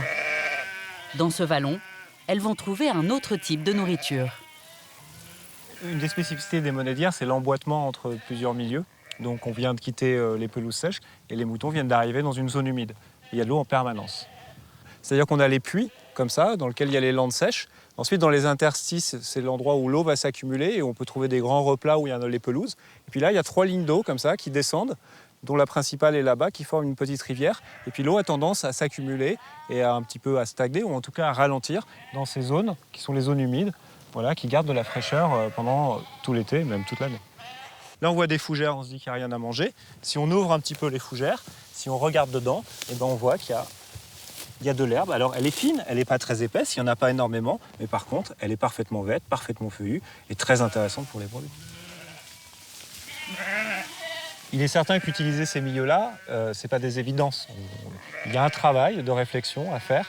Et c'est un travail qu'on a mené avec beaucoup d'agriculteurs sur le plateau de Millevaches et dans la montagne limousine, qui nous a permis de redonner une valeur à ces milieux-là, une valeur importante pour nos élevages. Et c'est vrai qu'aujourd'hui, on voit des fermes qui s'installent, des jeunes qui s'installent, et ils cherchent à avoir de la zone humide, ils cherchent à avoir de la lande, parce que ça leur permet de faire fonctionner leur élevage et d'avoir à manger toute l'année.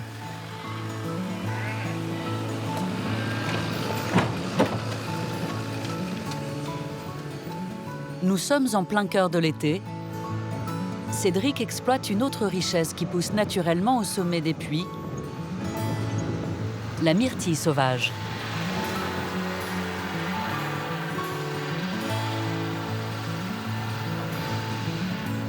Là, on démarre la récolte, donc on est fin juillet. Donc là, les myrtilles sont mûres, sont prêtes à être récoltées. Donc là, on a commencé depuis 3-4 jours et puis on va continuer ça pendant une quinzaine de jours.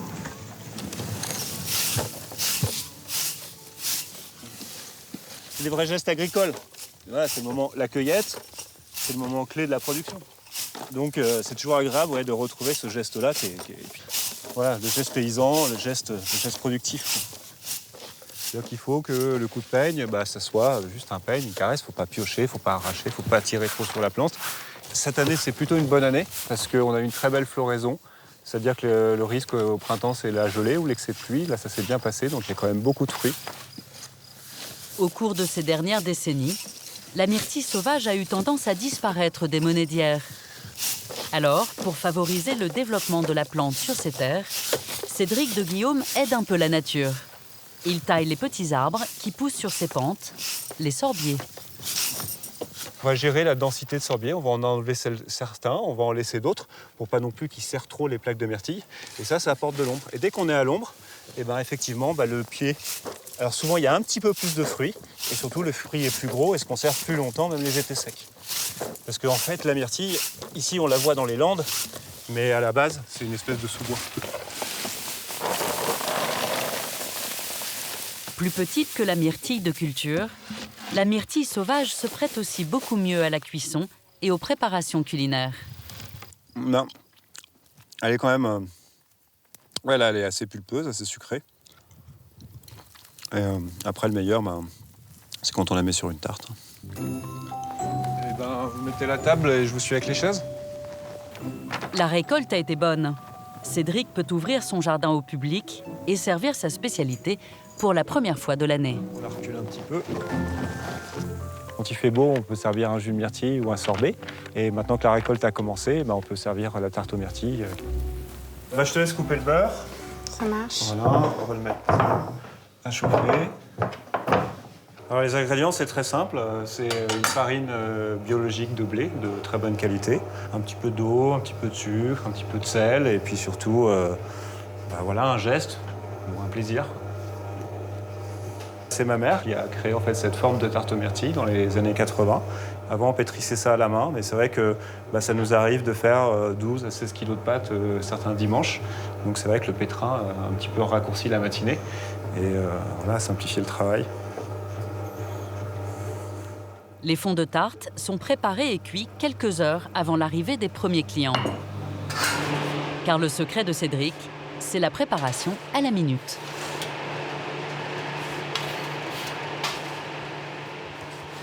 Et là vient maintenant le temps de l'assemblage. Les myrtilles ont été cueillies. Sur la pâte, on met un fond, un nappage, en quelque sorte une confiture. Et par-dessus, on va installer les myrtilles que j'ai légèrement pochées tout à l'heure. Et après, on n'a plus qu'à amener ça sur la table avec un couteau, une pelle à tarte et laisser les gens en profiter. C'est pas une pâtisserie en soi, c'est pas une tarte élaborée avec des montages, avec de la crème, etc. C'est une carte de producteur. Et son fondement même, c'est qu'au moment où on fait la pâte à tarte, d'autres personnes ramassent des myrtilles dans la lande. Et l'après-midi, c'est l'assemblage des deux. Et c'est une tarte fruitière, donc avec une certaine quantité de fruits. Les goûters à la ferme des Monédières sont devenus une institution. J'en ai parlé toute la journée depuis ce matin en disant il faut qu'on passe aux Monédières pour remanger une tarte. Il n'y a pas de superflu et ici on s'attend à manger quelque chose de simple et d'extraordinaire et voilà, c'est ce qu'elle est. Moi je la trouve géniale. Elle était très belle et très très bonne. C'est un petit goût craquant et sucré. Parce que moi j'ai eu plein de petites moustaches de myrtille.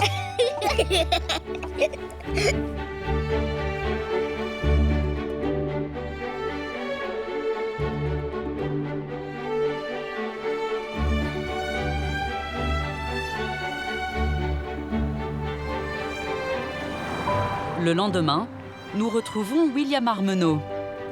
L'inspecteur des sites débute une tournée des villages classés de Corrèze.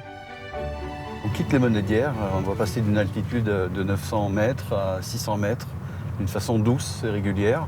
Donc on a une succession de plateaux, de vallons qui comment vais-je dire, on a l'impression qu'ils progressent comme ceci vers l'est.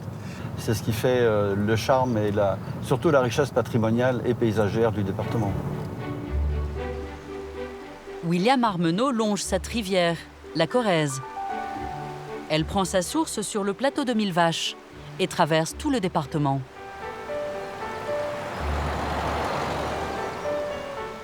Elle a également donné son nom à un bourg médiéval qui a gardé tout son caractère. Le bourg ancien de Corrèze est une cité close, formalisée par ses remparts et par des très étroites portes qui permettent d'accéder au centre du village, en tout cas dans cette cité close. C'était les nobles qui venaient au centre du bourg se protéger et se mettre à l'appui de l'église.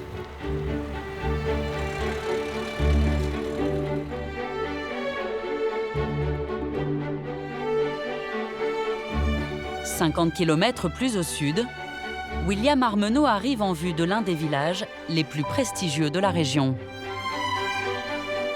Nous arrivons sur le site, à mon goût, qui est le site le plus fantastique de Limousin. Nous sommes sur le site classé de la butte de Turenne et de ses environs.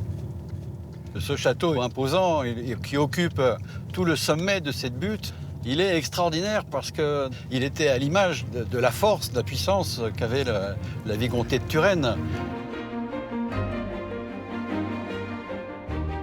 Depuis cette place forte, les vicomtes de Turenne ont régné pendant 900 ans sur un vaste territoire, à cheval sur les départements de la Corrèze et du Lot. Véritable État dans l'État jusqu'au XVIIIe siècle, la vicomté battait sa monnaie et levait ses propres impôts.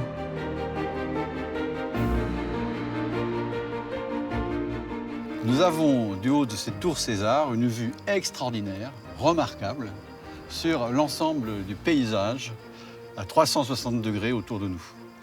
La force de ce château est réellement ressentie à cet endroit, puisque le panorama s'étale jusqu'au mont du Cantal, que l'on peut apercevoir en ligne d'horizon, c'est-à-dire à quelques 100 km.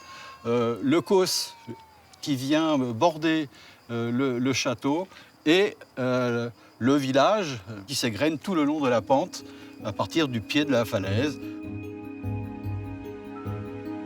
Ce site est classé au titre du paysage afin de conserver ce qui fait la richesse et la qualité des abords du château de Turenne.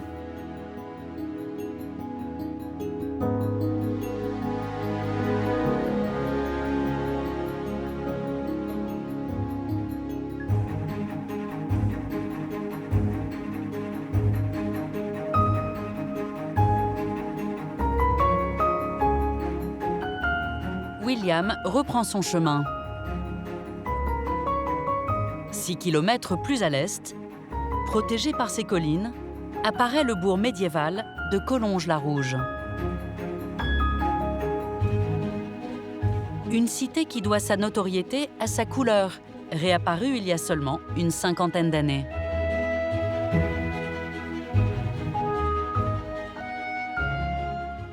Donc nous descendons la rue principale de Collonges-la-Rouge, qui d'ailleurs ne s'est pas toujours appelée Collonges-la-Rouge, on la découvre aujourd'hui, parce que les maisons étaient à l'époque recouvertes de crépi. Donc ces crépis, avec le temps, est tombé, le crépi n'a pas été remis en place, et apparaît aujourd'hui ces constructions de grès rouge.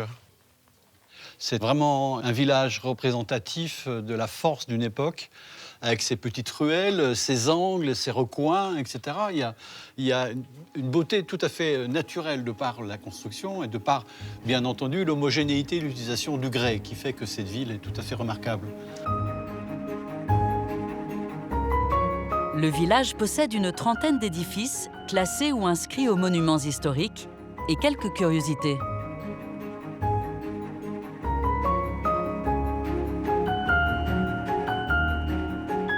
Nous nous trouvons devant la maison de la Sirène, maison Renaissance, XVIe siècle, avec une particularité sur cette façade, ce sont les deux petites sculptures représentant d'un côté une sirène et de l'autre côté un homme chevelu chevauchant un dauphin.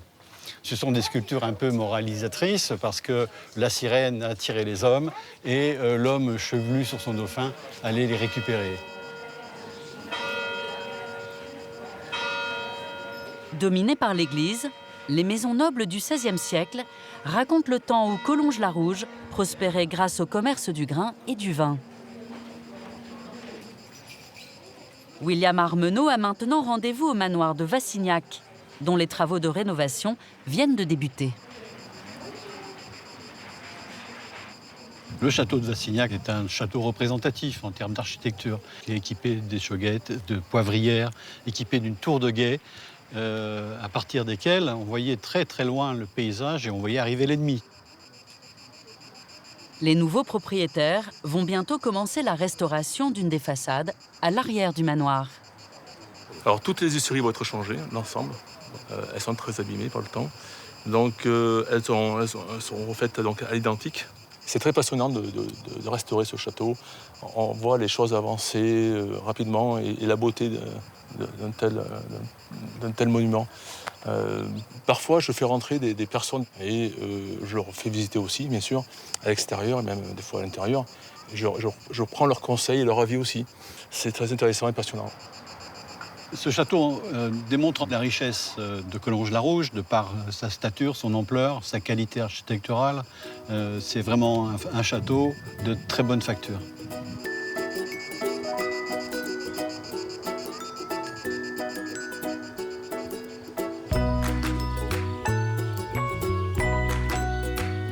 Nous quittons Collonges-la-Rouge pour revenir dans les environs de Limoges. C'est ici qu'au XIXe siècle, les grandes fortunes de la porcelaine se sont fait construire des demeures prestigieuses.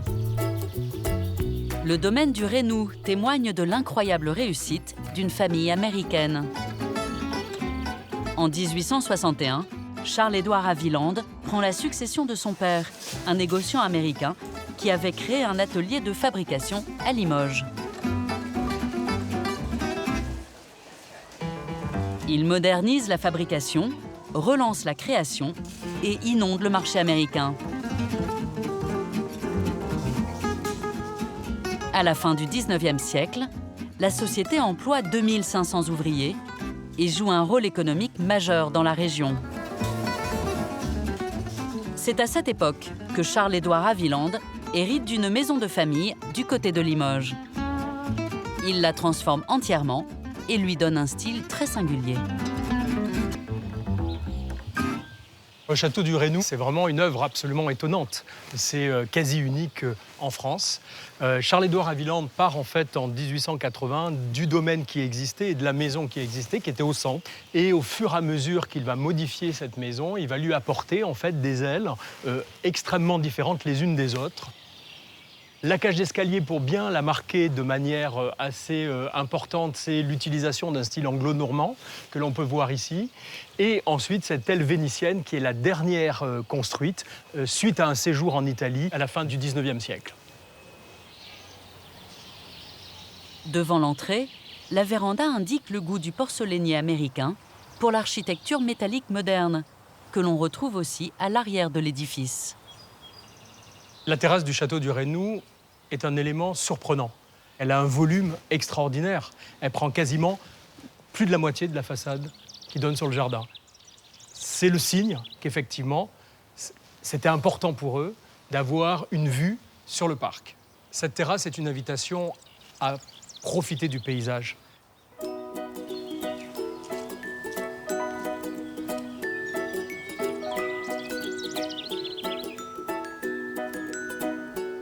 Alors ici, sur la terrasse du Reynoux, on est vraiment dans la grande tradition du parc limousin, de la fin du XIXe siècle, avec la perspective ici d'une allée couverte de tilleuls qui permettait, juste en sortant de la demeure, de se retrouver très facilement sous une promenade à l'ombre.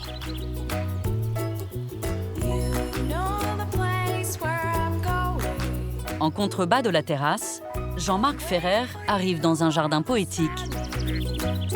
Un paysage qui semble avoir été façonné par la nature et le temps. Mais ce décor de rivière romantique et des temps champêtres a été créé de toutes pièces.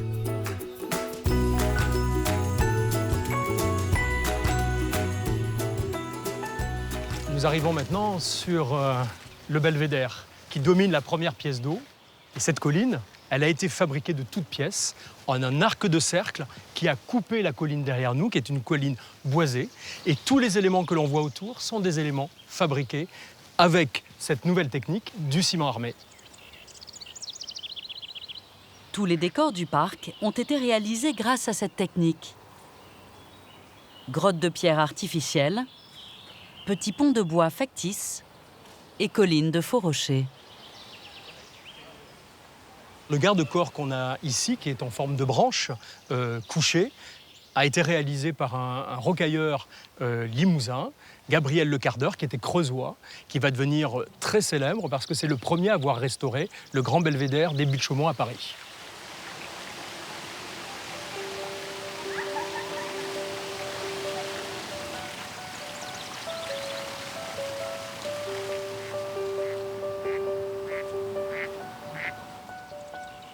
Dans l'histoire des parcs et jardins en Limousin, c'est certainement la dernière trace d'un parc romantique, d'un parc pittoresque aussi.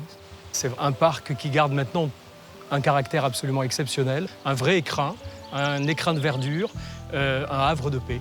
Voilà, c'est ce qui me touche particulièrement.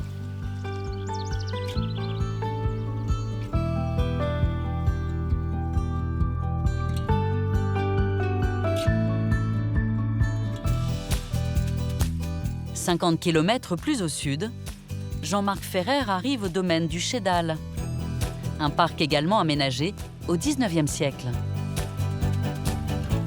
Il a rendez-vous avec Cyril Delage, un designer qui a réalisé un belvédère inspiré des décors romantiques de l'époque.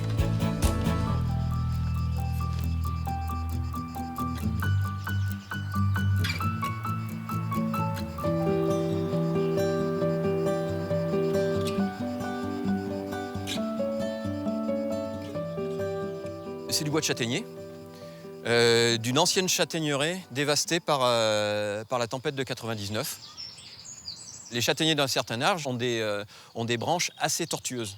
Après, le savoir-faire, c'est simplement assembler ces bois, que ça paraisse naturel, que ce soit fluide, mais qu'on voit également qu'il y ait un côté sauvage, limite improvisé. Généralement, les promontoires comme ceux-ci permettaient de ponctuer des points de vue. Celui-ci rend hommage à ce sublime thuya qui a été planté parmi certainement les premiers en France, puisque c'est une variété qui est introduite vers 1853. Le belvédère, grâce à cette passerelle, nous permet de rentrer en fait à l'intérieur de cet arbre. Alors au bout se trouve cette cabane de châtaigniers, également en plein cœur de ce magnifique thuya. En fait, la cabane permet ici aux propriétaires de s'isoler, de venir y lire et d'être dans un contact absolument formidable avec la nature. Le parc du Chédal est bâti autour d'une propriété du XVIIe siècle de style campagnard. Sur la façade de cette ancienne grange, Cyril Delage termine un autre décor. C'est vraiment bien. Merci. Bravo Cyril.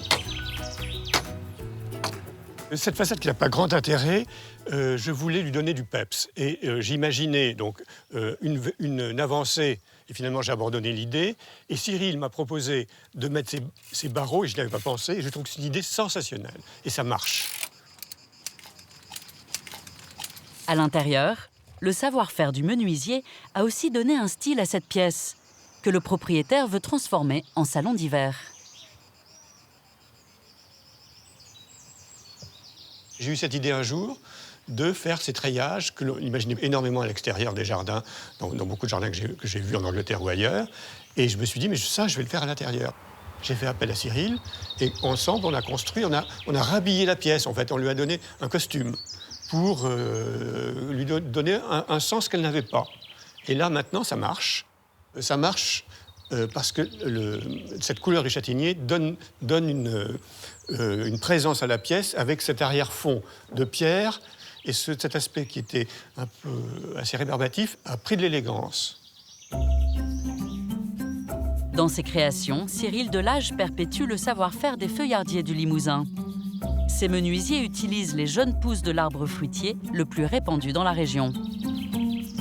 Le feuillard, c'est une golette de châtaignier, c'est-à-dire un jeune rejet de 3 à 4 ans, qui est fendu en deux.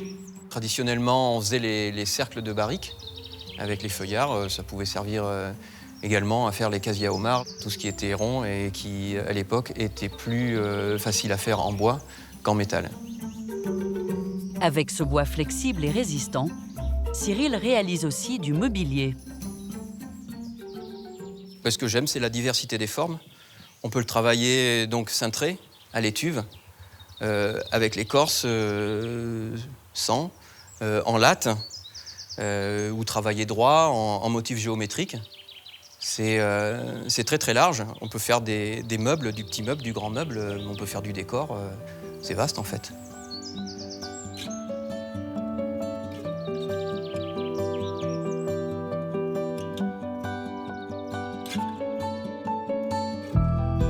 Dans le nord du Limousin, cette rivière a créé un paysage devenu célèbre au XIXe siècle. La vallée de la Creuse, autour des ruines de la forteresse de Crozant, a fasciné les peintres impressionnistes. À partir de 1860, ils plantent ici leurs chevalets pour saisir toute la splendeur de ces décors.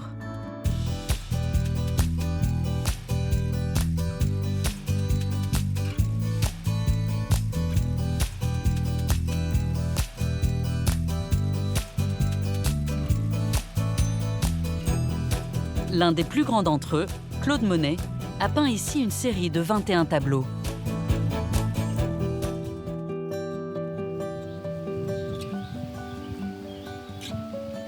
Aujourd'hui, Jean-Marc Ferrer guide un photographe sur les traces des artistes qui ont été subjugués par ce site. Lorsqu'on venait dans cette vallée, c'était le Grand Canyon. Il y avait d'un seul coup une sauvagerie, et la première à l'avoir signalée, c'est George Sand. Elle arrive ici en 1827, elle découvre le site et elle est absolument fascinée. C'est la nature, le pittoresque, c'est-à-dire ce qui est digne d'être peint. Et là, les artistes vont commencer à arriver derrière elle. Sky so high and wide, coming out the other side, shining on my eyeline. This could be the high tide. Dès la Belle Époque, c'est vraiment une villégiature. Ce qui fait que beaucoup de membres de la bourgeoisie et de la haute bourgeoisie se sont fait construire, comme ici, des cottages, hein, comme on dit à l'époque, c'est-à-dire vraiment des villas de plein air en face du paysage. On vient aussi s'encanailler avec des fêtes absolument incroyables.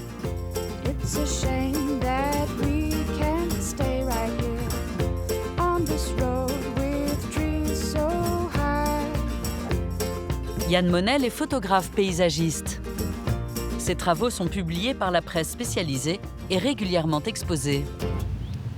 J'effectue un travail photographique sur le paysage de Creuse. C'est la première fois que j'ai l'opportunité de le découvrir en bateau. Ce qui est curieux, c'est qu'on est presque dans un paysage exotique. Moi, ça me fait penser à l'Amazone, dans la mesure où la forêt tombe dans l'eau directement.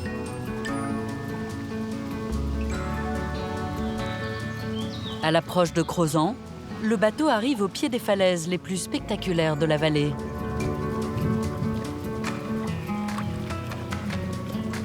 Le rocher de la Fileuse, le plus grand motif des impressionnistes, le plus grand motif de la plupart des peintres dès les années 1850. Le rocher de la Fileuse, il avait un intérêt, c'est que c'était des anfractuosités très fortes qui se mêlaient avec des bruyères, des fougères. Donc, quel que soit le moment de l'année, ici, on est sur un granit ferrugineux qui donne un côté violet, violacé brunâtre, et qui changeait totalement à la lumière.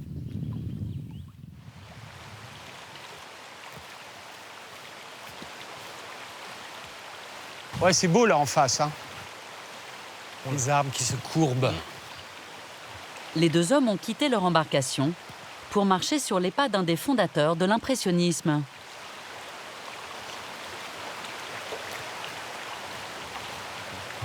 Il y a de l'émotion. C'est un chemin qui a été emprunté certainement des dizaines de fois par Claude Monet. Qu'est-ce qu'il venait y capter? Comme aujourd'hui, certainement ces luminosités, ces sous-bois, ces bords de rivière, ces bruits aussi, parce que l'impressionnisme, c'est la peinture, mais c'est en même temps les atmosphères absolument changeantes que procure en fait la vallée.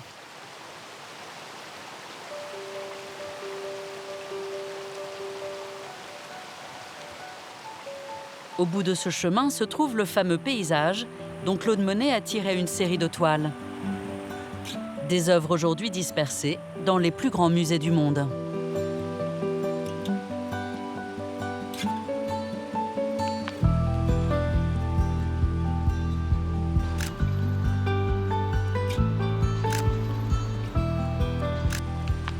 C'est mon échelle indispensable aux images de paysage. Et là, dans cette vue de Claude Monet, je retrouve l'idée de son promontoire. Et surtout, je capte beaucoup plus de reflets sur l'eau. C'est un paysage qui reste puissant, c'est ça, c'est la puissance du paysage que je retiens à cette heure-ci. Dans son contraste, dans ses éléments.